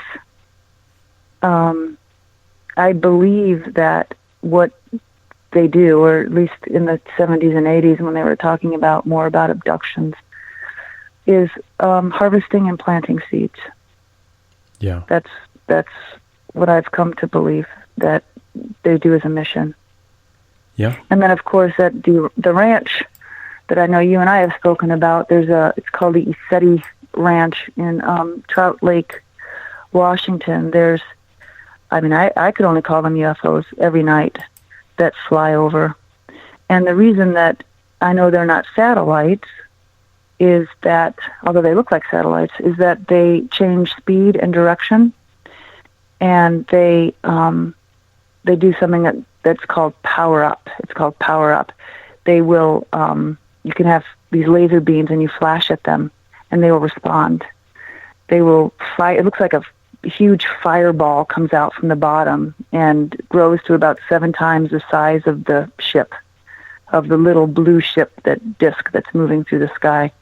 And I must have gone up there 50 times, and I think every single time except one, when it was not cloudy, I was able to see these ships flying around. So they're around.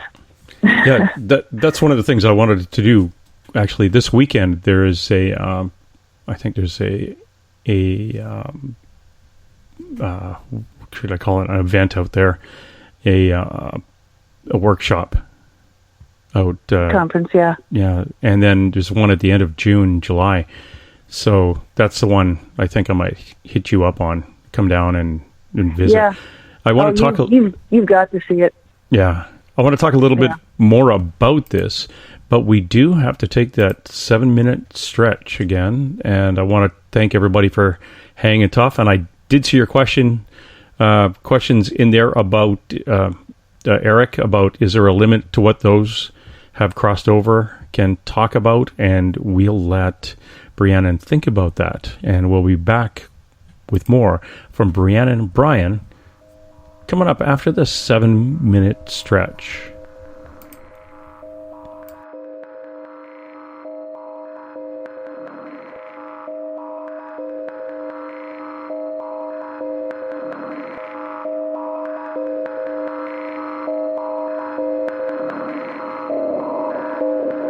Hi there, this is Dave Scott, and I would like to invite you to listen Monday through Friday right here on Spaced Out Radio. 3 hours a night of the top stories with the top guests, ranging topics from UFOs to ETs, ghosts to Sasquatch, and everything in between. We are live every night, 9 p.m. Pacific, midnight Eastern. So come on in and take a listen at spacedoutradio.com. Spaced Out Radio will take you out of this world. Hi there, this is your psychic medium Joanna, and I would love it if you would join us every other Sunday on Spaced Out Weekend. With host James Tyson, we'll bring you personal psychic messages on 2 mediums and a large. Questions about love, life, career changes. We would love it if you would come and join us live. Call in and listen in for the experience. Allow us to open the doors to your other side. 2 mediums and a large. Heard only on Spaced Out Weekend at spacedoutradio.com. Attention Spaced Out Radio listeners. For only $5 a month, you can join Spaced Out Radio Space Travelers. Your membership at spacedoutradio.com will give you access to private fan area on the website, get you a monthly newsletter, draws for monthly swag, and a whole lot more. Sign up today to become a part of the Spaced Out Radio experience.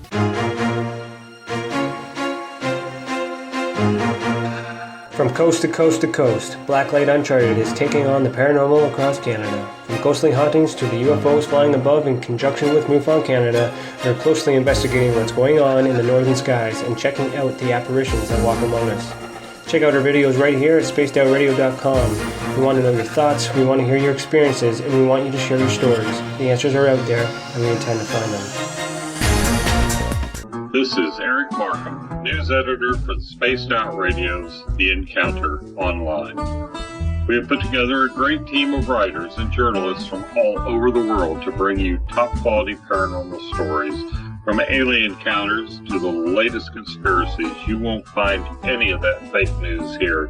True stories and top-notch reporting as we look to bring these experiences to the mainstream. The Encounter Online, only at spacedoutradio.com. For over 40 years, the Purple Energy Plates have been delivering amazing results for their many customers. Inspired by the great genius Nikola Tesla, the harmony, healing, and energetic effects of the plates have proven over and over to be beneficial and often miraculous to thousands of customers. With their money-back guarantee and the many benefits, how can you afford not to get one? Check their site for daily specials and choose from their many energy products. You won't be sorry. Visit them today at purpleplates.com for mind, body, and spirit, and expect a miracle. Patrolling the Pacific Northwest, we are always on the lookout for the strange and unassuming stories that real people are experiencing. Hi, I'm Vincent Zunza from Pacific North Weird. Me and Alexandra Sullivan have teamed to bring to you those odd stories that never seem to make it into the mainstream.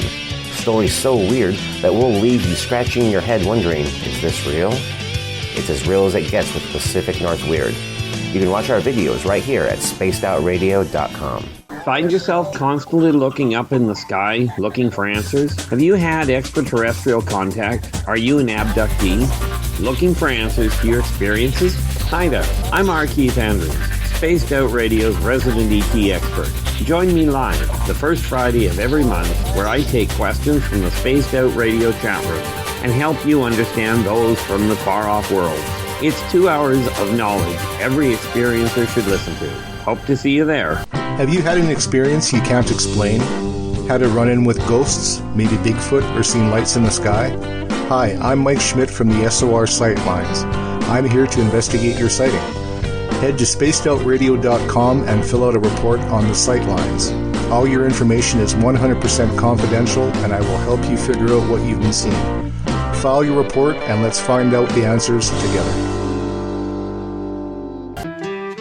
The third Monday of every month, Spaced Out Radio is going to bring you a different look at everything paranormal. Welcome to The Reporters. Jim Mallard, Vanessa Hogel, Denise Garcia, and Christina George join me, Dave Scott, for a look at the weird and strange from the other side of the microphone. We'll break down ghosts, UFOs, cryptids, and the people investigating them. The paranormal media has never been heard like this. Come listen to The Reporters.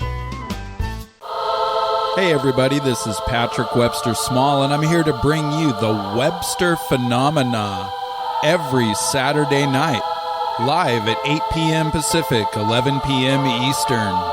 If you're looking for aliens and extraterrestrials, well, we've got them.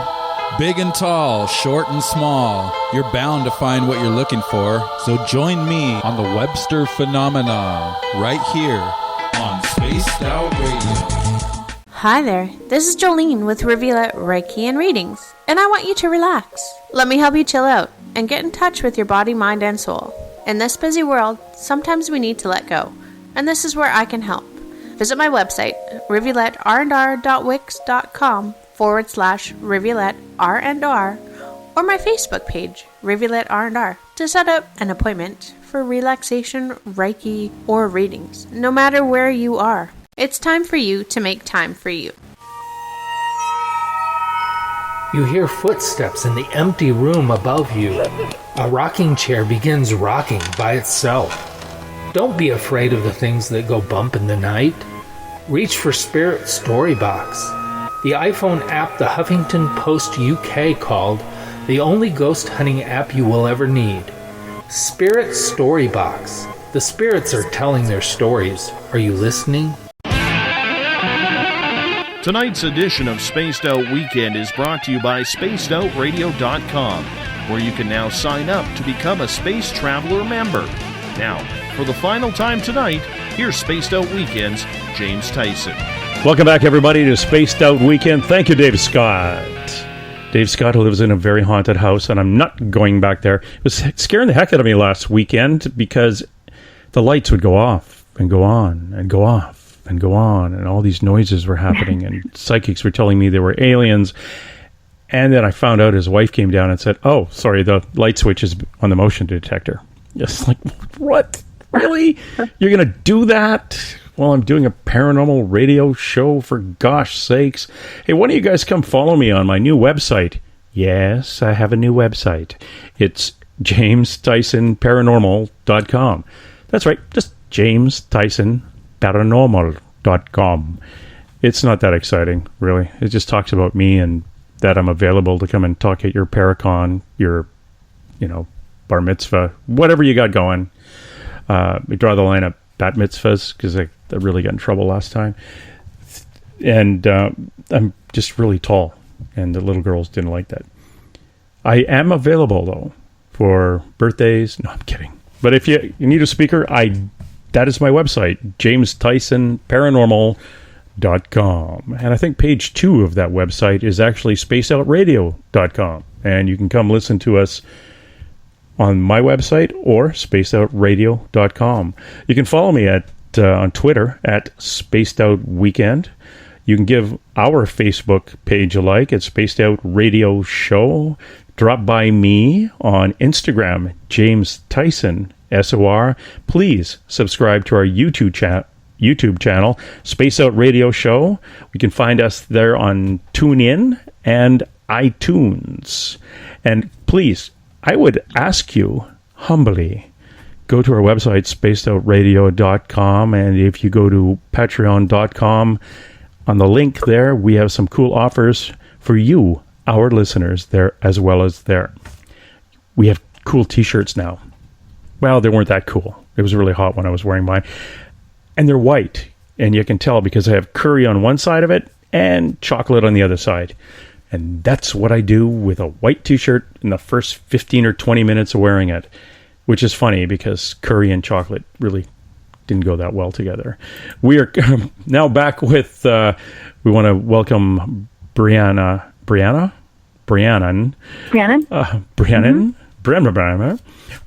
S Bryan, all the way from Portland, Oregon, not Portland, Maine, as people were obviously not paying attention to the intro in the chat rooms and discussing geographical type locations for you. But as we left off in our last hour, there was a question from one of the chat rooms, and that is there a limit to what those that have crossed over can talk about? I doubt it.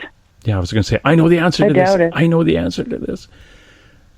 Yeah, if they're... You know the answer? Yeah. Take it away. No, it's like, you're right, because if they haven't crossed over, they're just like us.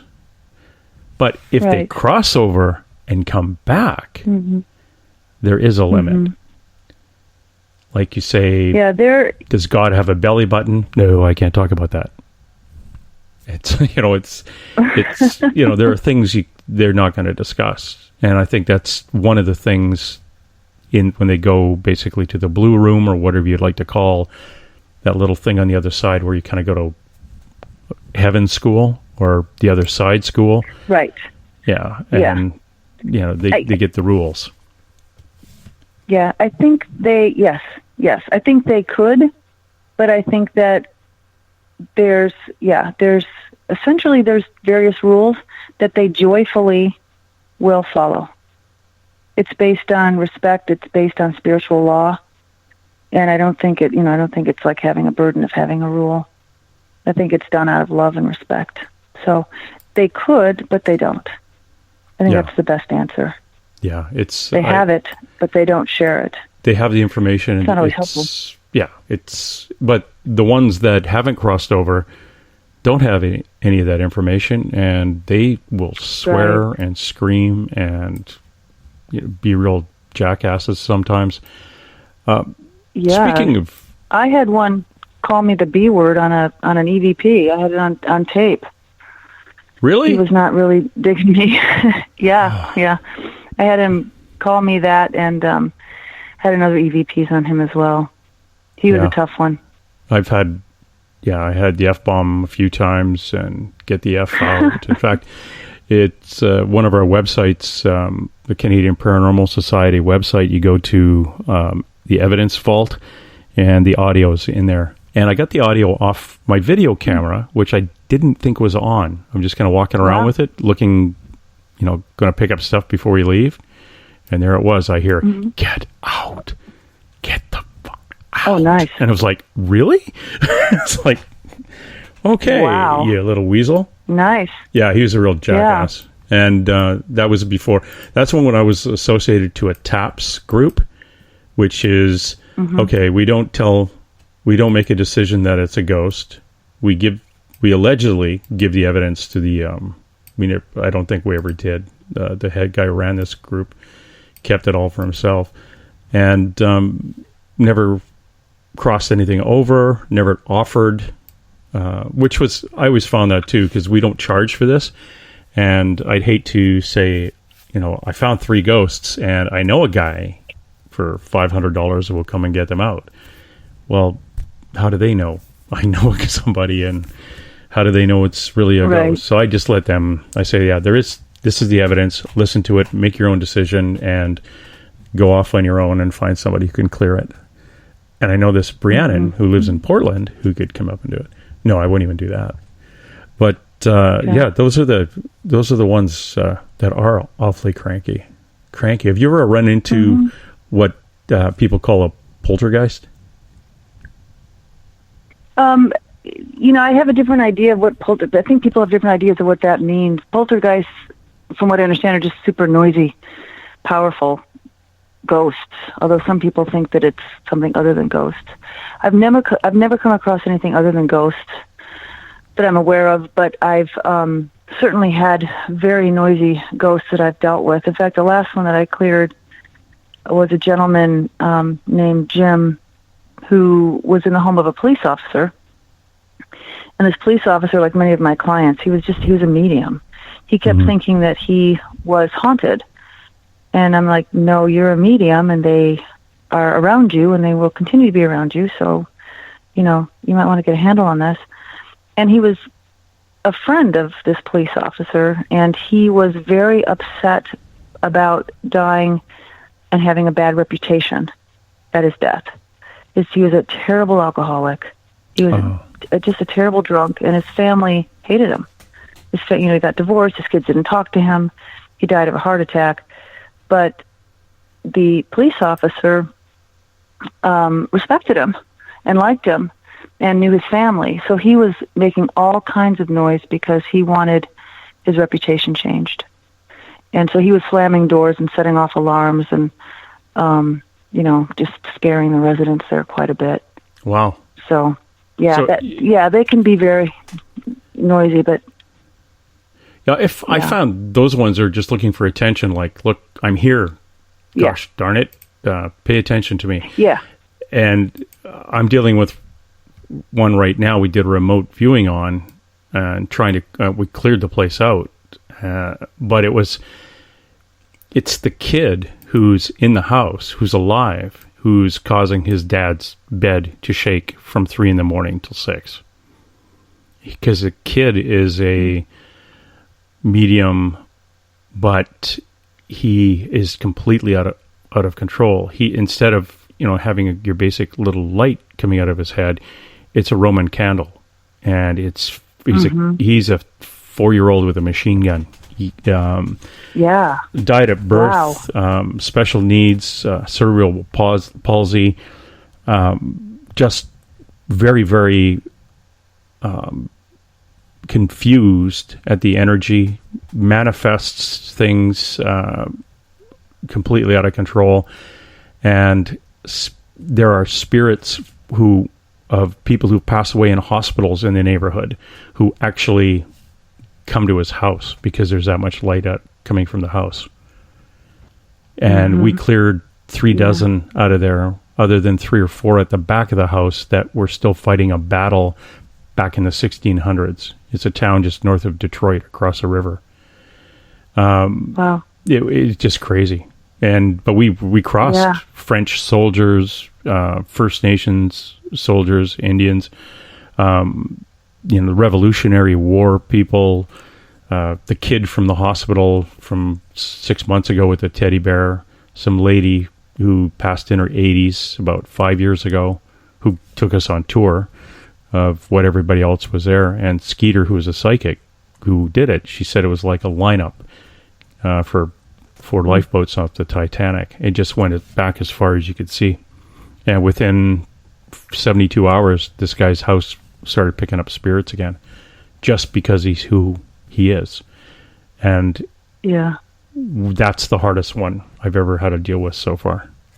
Very, very hard with that young fella, because he needs psychological help as well as lessons on how to do meditation. Not just go try it yourself. He needs to be taught how to do it properly and follow it just to ground himself, because without grounding himself, he's going to set that flare off the rest of his life, and it's sucking his dad's energy.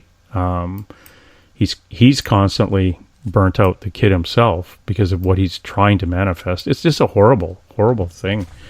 So I'm going to send you there, Breannan, so you can enjoy that. Have you ever tried to do anything? I'll give it a whirl. Have you ever tried to do anything remotely? Yeah, I did. I live in a house that was haunted before I moved into it. And while I was going through the closing process, I wanted her out, and so I cleared her remotely. But what I find in business is that people aren't real excited about that. They want to meet me, and they want to see some activity. They're not going to just trust somebody saying, I can just do this from home. But no, it's not necessary to actually physically be, as you know, it's not necessary. You're dealing with the world of energy. You don't have to be there to work with it. Yeah. But, there's one gal, the woman who died in the home that I live in now, was schizophrenic when she died, and was schizophrenic on the other side. And she was extremely confused and very upset, because she was paranoid schizophrenic. She was very upset that people were coming into her home. And when I came just to view the home, she was in the corner just crying and incredibly frustrated. And so I didn't want to wait for the whole paperwork to go through for me to get to the house, for me to have a talk with her and do what I typically do. So I cleared her remotely. She visits now. I feel her coming and going, but it's a whole different feeling now. Yeah. She's more whole. Yep. Then she's probably just going back to see the things she missed. Like looking at it through the eyes she had when she was alive, and now looking at it through like I think that's very intuitive. I didn't think of that. I think you're onto something there. Yeah, I think you're dead on. Another really interesting thing. Yeah. Oh, go ahead. No, please. This is good. We're talking about remote. Sort of spontaneously, I did a remote, I believe. I did remote work it was 2009. I had woken up in the morning, and then I went back to sleep. It was very late when I woke up, too. I went back to sleep for about 15 minutes. And during that 15-minute period, I had a dream, which I don't believe was a dream at all, but we'll call it a dream, where I was with Farrah Fawcett, who doesn't mean anything to me, although I know who she is, obviously. And I was helping her transition. And I was talking to her about, we're going to go this way, and you're going to come with me, and you're going to be fine, and I want you to follow me, and blah, blah, blah. During that 15 minutes, Farrah Fawcett died. And so I believe that spontaneously I helped her cross over, even though she doesn't really, like I said, she doesn't mean anything to me in particular, other than I remember her from the 70s. But I thought that was very interesting. So I think that was a spontaneous remote assistance that I did for her. That's it was amazing. Such a small window of time. Yeah, just in that 15 minutes. And it was very interesting to me, too, because I woke up quite late for me, and I went back to sleep, which is unusual. So I thought that was pretty cool. Yeah, that's fascinating when you can do that. Yeah. So sometimes it happens when you're sleeping. A lot happens when we're sleeping. Yeah, so you wake up sometimes and you really feel like you need to have a nap. It's like, what did I just do last night? I don't know. Yeah. But it's making me tired. Oh, wow. Well, let's talk a little bit about your ET experiences, just going out to the ranch. Now, I want to go to the ranch, and who is the gentleman who runs it? His name is James Gilliland, and he has a radio show as well. Okay. And he also is an author, and he's had the property since the 80s, and he's been making contact and really working on getting them to land. That's his goal before it's on his bucket list. And it's just an amazing place. The Native American people wrote about this 100 years ago. They wrote about the mysterious lights, and it's right by Mount Adams. His property is at the base of Mount Adams. It's about 13 miles away, but it's Mount Adams is just right there visually, and there's very mysterious lights that go off and on the mountain as well, which James tells us is ET related. I know the most interesting thing I witnessed myself was you only see the lights at night. So I'm sitting there at night, and there were 3 red lights that were in a straight horizontal line about midway up the mountain, just kind of faint red lights. And I watched them, and I just thought they were very mysterious, and I watched it for probably 10 minutes. Then the whole thing lifted up, left the mountain, just lifted up and took off. And that was unbelievable. And then I've seen what we talked about earlier, the powering up, where the little discs turn into little suns. They look like little suns in response to us flashing laser lights on them. So that's considered communication. And that's happened a few times. And then other than that, I've just seen the discs flying around and changing speed and moving in different directions. And again, it's called the ECETI Ranch, so ECETI.org is how you can look that up. And people come from all over the world to see it, and it's just a very casual, lovely place. And it doesn't cost anything to go up there. If you stay the night, it does, but not to just do what's called Skywatch. I sometimes drive up from Portland and just hang out for a few hours and then come home. Oh, wow. How long is the drive from Portland? It's about an hour and 20 minutes.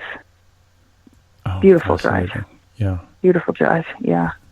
So, and that's the one I'm going to be on my motorcycle and following you, and you'll be in your Jeep or whatever you take up there. Yeah. I mean, if I rode a motorcycle, I would definitely want to take a motorcycle up the gorge and into this area. A lot of people do. It's a beautiful, beautiful drive. So I think you'll really enjoy it. And I think you would enjoy going to the comfortable back seat on it. Come on. I have a big, comfortable fear of motorcycles. I think I've wiped out 3 times. Oh, that's just because... As a passenger. Well, that's because you're going with the wrong people. Those Hells Angels, they're always up to shenanigans. I wish they quit bugging me about riding on the back. But but no, you'll love it. You'll love it. If you, I'm surprised you haven't heard of it. No, I have now, and I've been looking it up. It is something that I'm definitely going to be doing, and I promise you I will be up there at the end of June. Probably even before that, I'm going to come up and probably in a couple of weeks and poke around in Central Oregon. There's some places like the Shanghai tunnels I want to go see, and a few other places, and some of the small towns around there. So that's my my next little outing. I'll take my spaced out weekend gear with me so I can broadcast from down there. Now, James Gilliland is he's sorry, Gilliland, Gilli. Gilliland. James is he is a near-death experiencer, just like you. Yes. So that's how we all got started. Tell me about your experience and how you came up to be involved in the study, the near-death experience that was in the medical journal back in the year 81, 82. The study, yeah.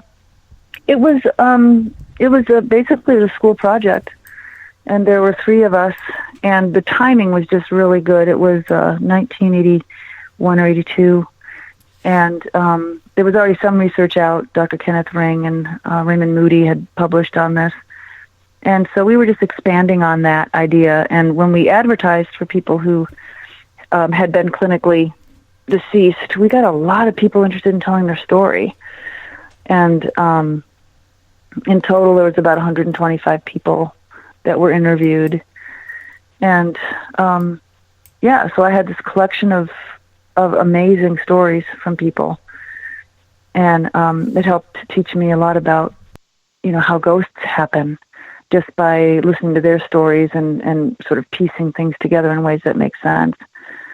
I think at my talk, I spoke about Carol, who had died and been resuscitated, and she had a very brief near-death experience where she remembered walking alongside her body, which was on the gurney, and she was watching her own resuscitation. And she was, she told me she was telling them, I'm right here, I'm right here. She was yelling at them, give me some attention, I'm right here. And basically, she was a ghost during that period of time, you might say. And she was vying for attention, like so many ghosts do. And fortunately, she was resuscitated, but I wonder what would have happened if she hadn't been. And if she stayed stuck in her, focus on the physical world and trying to get attention. And if she had gotten more creative in her efforts, she would have been a ghost that haunted. So,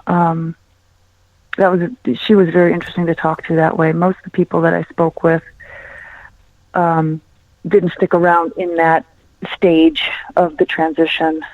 They either, came immediately back or they moved further into the experience. But, she was somebody that stuck around and tried to get attention. And so I think a certain percentage of us do that when we die. Okay. So that's kind of my theory on that. Yeah, I was talking to a friend of mine. Actually, she was on the show, Yvonne Sneeden, who's originally from France, and she's a member of the International Association for Near-Death Studies, and she had a near-death experience. Or she stated she had a couple of them, and during the interview, it got more and more. We got more and more evidence that her second near-death experience was actually an abduction. But because of her belief system that she was laying in bed and she went into a kind of a separate state, she felt like, she was lifted up, and her near-death experience, as you were, her first near-death, it was her first one. She said, well, I usually don't tell people this part, but this near-death experience, when I went to heaven, I was taken there in a ship with 2 light beings, and I went and visited my family of light beings on a planet that we just took seconds to get to. And then they brought me back, and they said, you have to go back now. And that was what she thought was a near-death experience, that she had died in her bed somehow, and then this happened. And the other one was actually a medical, on the operating table, but this one wasn't. So I told her, I left her with the understanding to keep an open mind when talking to people about near death. And, if there are anything to do with extraterrestrials and space travel, determine whether or not they died. Because a lot of these happened while people were sleeping. And they were saying, are sitting in a car, but they weren't dying. How did you die? Yeah. I didn't. I just had that experience anyway. I was in the fourth dimension without, the only thing you can call it is a near-death experience, because that's the only language that people understand. You don't have to die to be there. And I went to a place that was so unbelievably, profoundly peaceful that there's no way to describe it. There's really no way to describe it. And there was the proverbial demarcation of you cross this line and then you can't come back that was involved. And it was after I did my research, and I would have otherwise thought it was a dream, but the peace was absolutely not anything that is earthly or dreamlike or anything else. It's just absolutely beyond. And then the whole scenario, that the colors and the brightness was absolutely not like a dream. And so that's how I know that I was heading towards that fourth dimension. But the peace, and I said this in my talk, I tried really hard to try and describe the peace and figure out a good way to describe it, because there's nothing here like it, not even close. And the best way that I thought to describe it is to tell people to pretend that we all work with clay. We're all artists, we'll say. And in the scene that I saw that I was moving into was a beach scene. I was on the water and I was moving into what's called the inner setting, or the last stage of entering the fourth dimension. And it was a beach, and there were trees and there was water and there was sand. And let's say we take our clay as artists and we create a beach scene like I saw, and we have the water and we have the sand and the birds and everything. All we really have as artists is clay. It's clay in the form of a beach. It's clay in the form of sand and trees and things. Where I was peace in the form of a beach. It was peace in the form of water and peace in the form of trees. The peace is absolutely fundamental. It's like everything in the material world is made up of atoms. There, everything is made up of peace. And you really can't understand it without experiencing it. But that's the best way that I can think of to describe it. And you don't want to leave. I mean, not when you're having that kind of experience. But the next thing I knew, I was back waking up. I don't know if there was something happening in my body that made me almost die. I'm not aware of it, if it was. But I've also spoken to one gentleman who willed himself to die and had a near-death experience. So I wasn't willing myself to die, but I know that you don't have to necessarily be in a crisis physically to have that experience, because he wasn't. Interesting. So that's my story, yeah. He willed himself to die. He was in prison, and he was basically trying to commit suicide. And he willed himself to die, and he had a very classic near-death experience, and then he came back. And he was out of jail, but he wanted to do it again. He was, so I tried to talk him out of that. But, wow. Yeah. So it's No, go ahead. I'll never forget it because of the peace and the colors and the tranquility. It's hard to describe. It's impossible to describe. In fact, that's the one thing that was more across the board of all the people I spoke to. The one thing that they agreed upon the most in their own experience was that there are no words for it. Yeah. That's the one thing that was most in common of all the people I spoke to, is that there's no words to describe where they were and what happened. I can relate to that. Did you also find, as you were speaking to them and as they were relating the story, they would remember new things? That they would remember new things? Yeah. They would, every time they told a story, something new came forward that they forgot. I only spoke to them once. Okay. And tape recorded it. So I'm not sure about that. I know that one of the second most common factors the second most common factor is the families describe they've changed. They're different people after having that experience, for the better. They're more spiritual. They're more deeply spiritual in whatever way that manifests for them. But yeah, I only spoke to them once, so I wouldn't know. We also find from the people I interview that they come back as very intuitive. Yes. Or let's cut it. They come back psychic. They may have been intuitive or a little bit empathic before they passed, but now they're like, okay, I've seen things on the other side, and it's kind of like the other side has given us, or given them, or somebody like you, okay, you've seen what happens there. We don't have to put up these blinders anymore. She's okay. Oh, that's interesting too. Yeah. Yeah. I also tend to think, and I'm just guessing, but I tend to think too that when you have experiences like that, it just opens up your chakras and just opens up your whole energy system. And you can be you can receive more.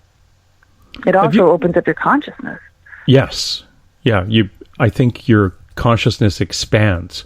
It's it's like that other portion of your brain kicks in that we've kind of blocked it off.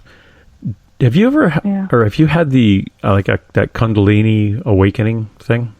Did that ever happen to you? Not that I'm aware of. No. I have a feeling it happens to a lot of people throughout their life, but I think it's often subtle. Yeah, okay. Yeah, I've only met a couple of people it's happened to, and they were describing it literally as one fellow was walking with his brother in a park, and it happened. And it was, the way he described it would be like someone trying to describe a near-death experience. Just colors and fireworks and a feeling of being connected to the earth and to the sky and the heavens all at once, and just some great epiphany. And his brother's looking at him like he just had a meltdown. But he came out of it extremely spiritual and with a varying abilities, like psychic abilities. So it was interesting. But he's one of two people I've only spoke to about it. And, you hear people, if it happens to you, you'll know it. So, again, if it happens, and I don't know it, well, it's because you got me too anxious. It's like that, it's the best movie you'll ever see. Oh, it's great. And it might have been, but you've built it up too high. And Right. But playing lacrosse in Portland, I broke my collarbone, and they said, well, I couldn't have broke your collarbone. That's the most painful bone to break. And I thought, okay, probably not my collarbone then. Sure enough, it was my collarbone. But I was anticipating something way, way more painful, the way people talked about it. And I think that's the same with the Kundalini awakening. You've heard people say, oh my gosh, it's like, fireworks going off. And then you anticipate something a lot bigger. What do you see yourself as doing next in your site with your abilities in helping those crossover? Where do you see the next kind of the next level to go? Well, I would love to work with police. I haven't really taken too many steps in that direction yet, but I would like to do that. I'd also like to work with children who have these abilities, and just continue working with ghosts. I really enjoy that. I find each and every one of them just fascinating, and I get a kick out of it. So I think continuing down that road would be good for me. Yeah, one of my friends. That's kind of what I'm thinking of now. Who works with police and works with families looking for missing kids. A lot of the missing kids are actually runaways that she'll locate psychically. But when she talks to them, she realizes, you're not going back home. We've got to do something else with you because it's dad that's been abusing you, or grandpa, or whatever, and the kid is taken off. So again, that's we call a ghost a lost soul, and that's what these kids are anyway. But they're still here. Yeah. So that's sad, and she does that a lot. Good for her. Yeah, she's out of Napa, California, but she'll she went to a house or an old building in Los Angeles, and I think pulled 10 or 12 kids out of there, and 2 or 3 of them, she said, no, we'll find something else for you, but I'm not sending you home or getting a hold of your parents. But, that we're was just sad. Getting them off the streets, finding some kind of place for them, whether it's home or not, is obviously very helpful. I just appreciate police who are willing to utilize psychics. Yeah. Why not? Oh, why not? It's just another tool. Yep. It's and in some places, and I know in Louisiana, it's a legitimate source of. It's been tested in court, and it's been a legitimate source of information coming into the police that they use to extend or expand an investigation. So, you can't in the South. In Louisiana, No. What had happened was there was a missing man, and a relative in California phoned a psychic, and the psychic said, well, if you phone your family and get them in their cars right now and head south on this road, you'll probably get some answers. So they all jumped in their car, headed south, and they saw their brother's truck going down the highway with other people driving it, and they followed it. And it ended up, make a long story short, they stopped it. The police got involved, stopped it, arrested the people inside, and they all confessed to killing the brother. Well, when you go to take that to court, you have to articulate how the family actually got to that part of the highway to see the truck. Were you out just like on a Sunday drive and you saw it? Oh, no, a psychic from California told us. So they had to get the psychic interviewed, and that evidence has to go in first to then go like with the chain of events that got up to the arrest.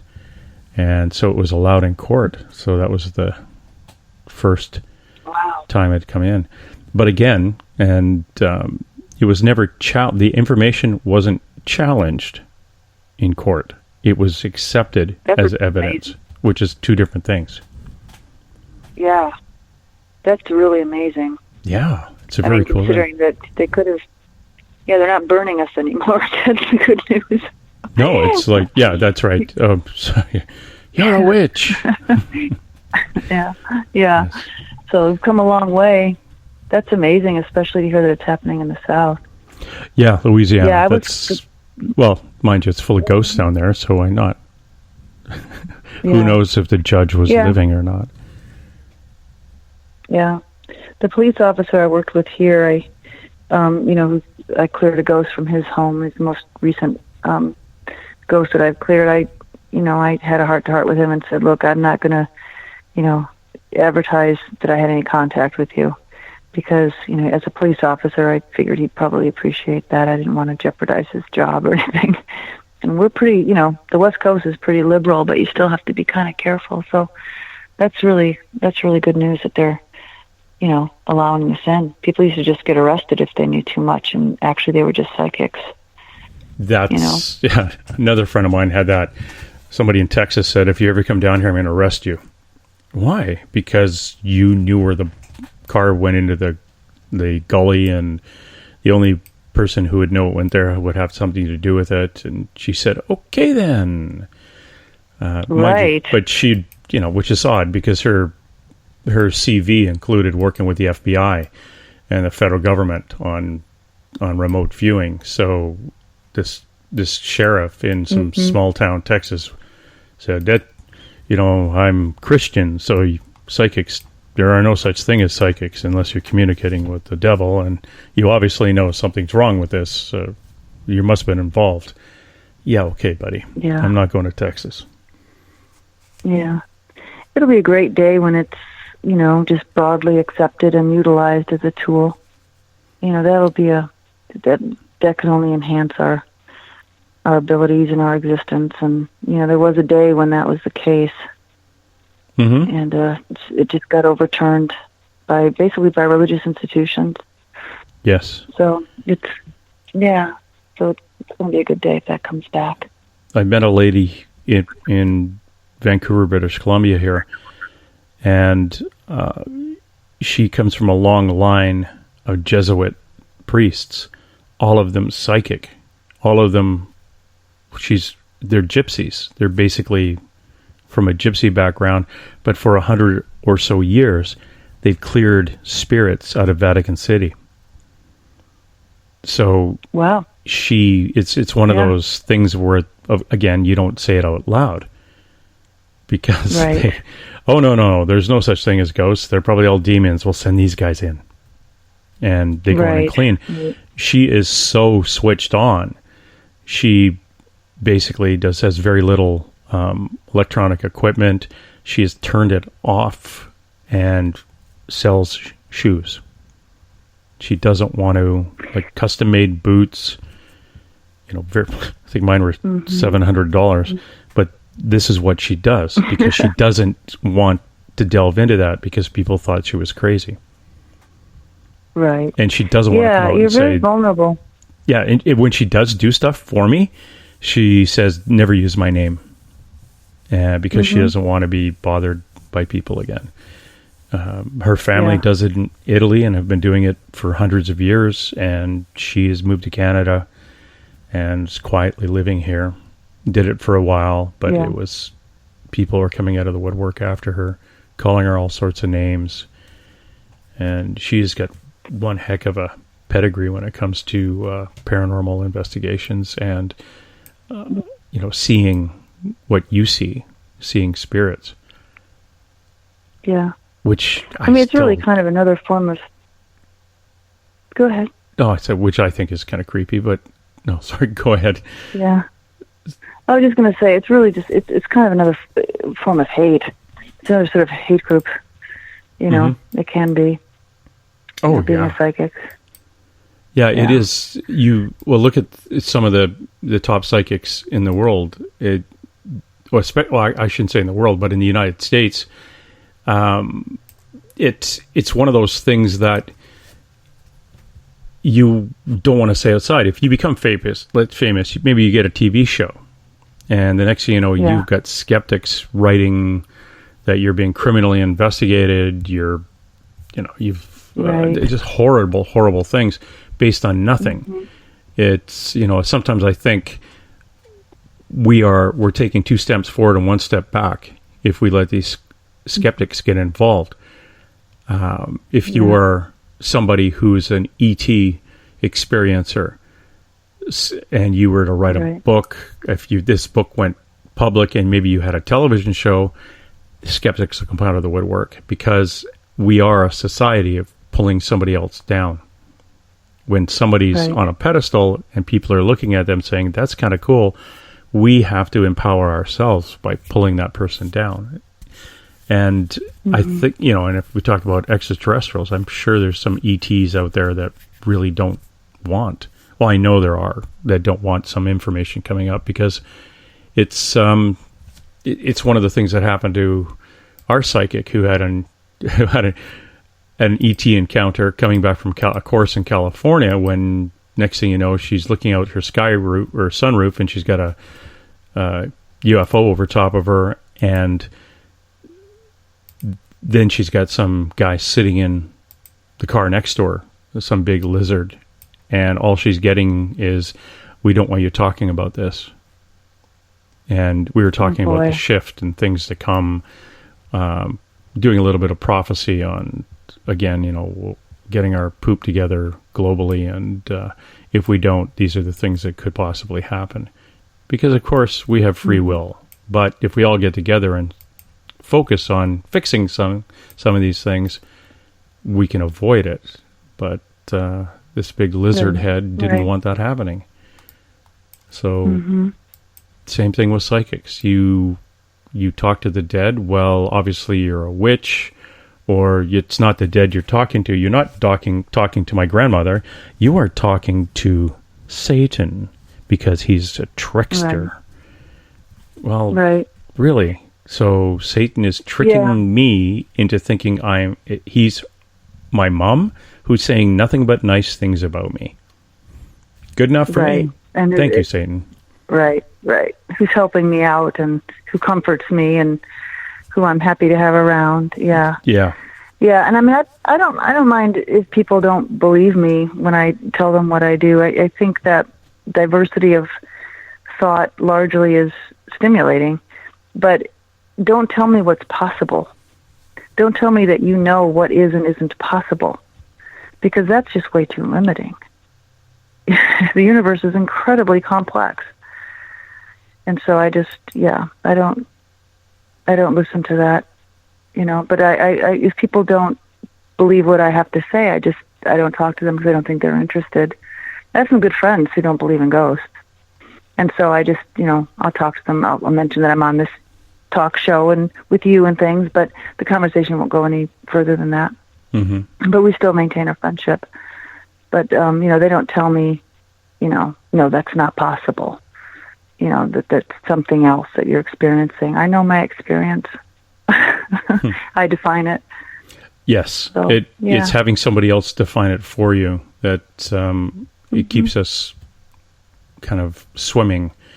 And I guess that's what happened years ago when having somebody else define it in their lay terms turned people into witches and warlocks or I guess not warlocks, but labeling them. Honestly, looking back at history, a lot of these people who were not labeled and kind of probably kept these feelings and experiences quiet were, I think, pretty decent people and ended up being a couple of world leaders and some scientists and just kept their mouth shut and their heads down and did what they had to do. People, even Ray Bradbury and his writings, he was allegedly, a lot of the stuff was downloaded to him from ETs, and his writings and TV series and things like that were based on these downloads. So art then imitating life, even though we don't know about that life. So it's odd. What do you think about this shift in understanding and belief in ghosts that's happened in the last 10 years? A lot of the television shows have really brought it forward. Yeah, I think it's wonderful. Yeah, I do believe that it was instigated by television. The near-death experience, certainly the 60s, and some of the stuff going on with the LSD and that kind of thing has really opened up a lot of minds. But I think it's been very beneficial. I interview kids for a living. That's part of what I do. And I've been doing this for about 25 years. And one of the things that I always ask kids is what they're afraid of. Is there anything they're afraid of? And over the last 25 years, and about the last eight, something like that, 8 years, kids are bringing up ghosts a lot. And they're saying that they're afraid, and I understand that, but they didn't talk about that before. So it's really open for discussion. Little kids are aware of them, and I'm sure it's from the TV shows. So that's bringing up a whole generation of people who are going to be discussing this topic. It's open. So that's a huge shift because it's not so stigmatized that people aren't bringing it up. One of the things that I said in my talk was that, I had nowhere to go when I was experiencing Elizabeth in my house, the ghost in my house. I had nobody to talk to at all. It just wasn't brought up. It just wasn't something that was discussed in any sort of serious way. This is in the 60s and 70s when I was growing up. There was no table for it. So that's a huge shift. And I think it's fantastic because the implications of ghosts also, with that is implications that there's life after death and that our deceased relatives are still surviving somewhere. And the implications are fantastic. So I like it. Yeah. And it just opens so many questions for me. I always say I only do paranormal investigations because I'm looking for answers for myself. And the helping the client is just a byproduct of me searching for answers. Yeah, and what I'm sure you are aware of is that there's just more and more questions. It's just this beautiful vortex. I don't know that I'll ever stop investigating and learning more and more and more. I just find it fascinating. Oh, why bother? Have you ever worked? Yeah, have you worked with or had on your show transmedium channels? The people who, like Jane Roberts, who channeled Seth, the entity Seth, or Esther Hicks, more contemporarily. Esther Hicks, who channels Abraham. No, I haven't, but I do. Some of the psychics that I do have on have channeled in the past, but they don't do it on the show. They just do regular readings. Yeah, that would be fascinating. I've learned a lot. There's two people that I have worked with that I've learned a lot through them and talking to the entities that they channel. A lot of information available. That's fascinating. Yeah. I'll have to. Yeah, that's I'll right, have to look those people up just for you. Yeah, I can send you their way. It's very impressive to talk to an entity that directly. That's not even an earthbound entity at all. That knows you very well from the first moment that they start talking to you. It's amazing. With like the first hour of this show was talking through Elizabeth Anglin to one of her spirit guides we know as the engineer. He's an extraterrestrial, about 3.5 feet tall, wears a white cloak, and he works on spaceships. That's what he does. That's his job. And we were talking about spaceships and the engineering of them, and why can't I have one, and things like that. And we have talked, I've had a 3-hour show talking to somebody who is strictly an extraterrestrial, and we asked, what is Bigfoot? And got an answer. And did the Loch Ness Monster really exist? Got an answer. And went through all these, we weren't allowed to touch conspiracies like 9/11 and things like that. And I almost snuck in a bit of the John F. Kennedy's assassination in, but got a couple of questions answered, which is kind of cool. Yeah, it's like having a universal encyclopedia. Yeah, it's amazing, especially when they're willing to talk like that. You know, we found out where Hitler originally died, or Hitler ended up dying, which was confirmed by another psychic a little while ago too, who hadn't listened to the show. And so Hitler did die in Argentina. So that's kind of cool.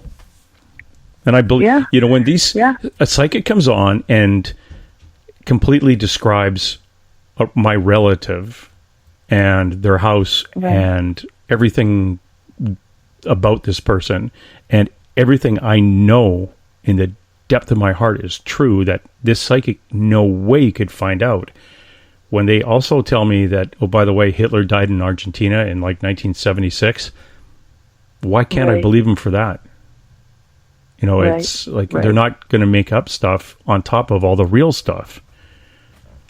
Because I know these people. Yeah. And I ring their doorbell and run away. Right. Yeah, I mean, if people build credibility, they build credibility. Yeah. I mean, it makes sense. Yeah. Yeah. Yeah, it is Very good. And it's I love what you're doing.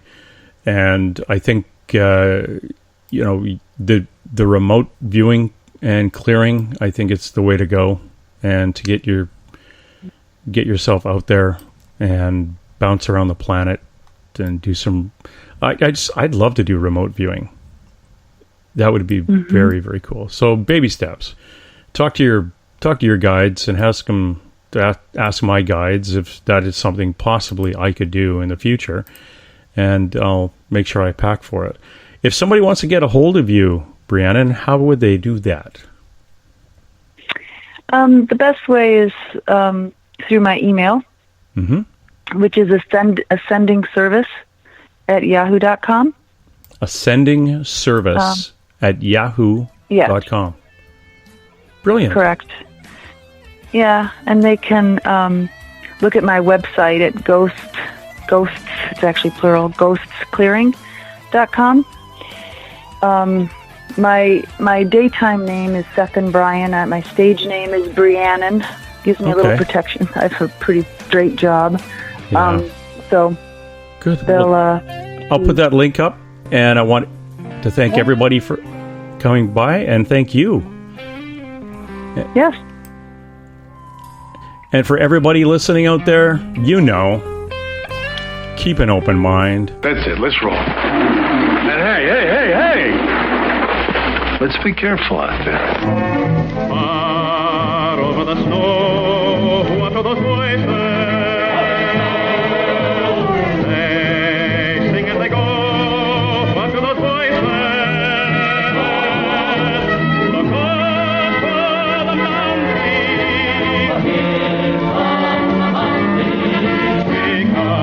Because somebody hide, somebody better hide on through the hail, like a pack of angry wolves on the trail. We are after you, dead or alive. We are out to get you, dead or alive.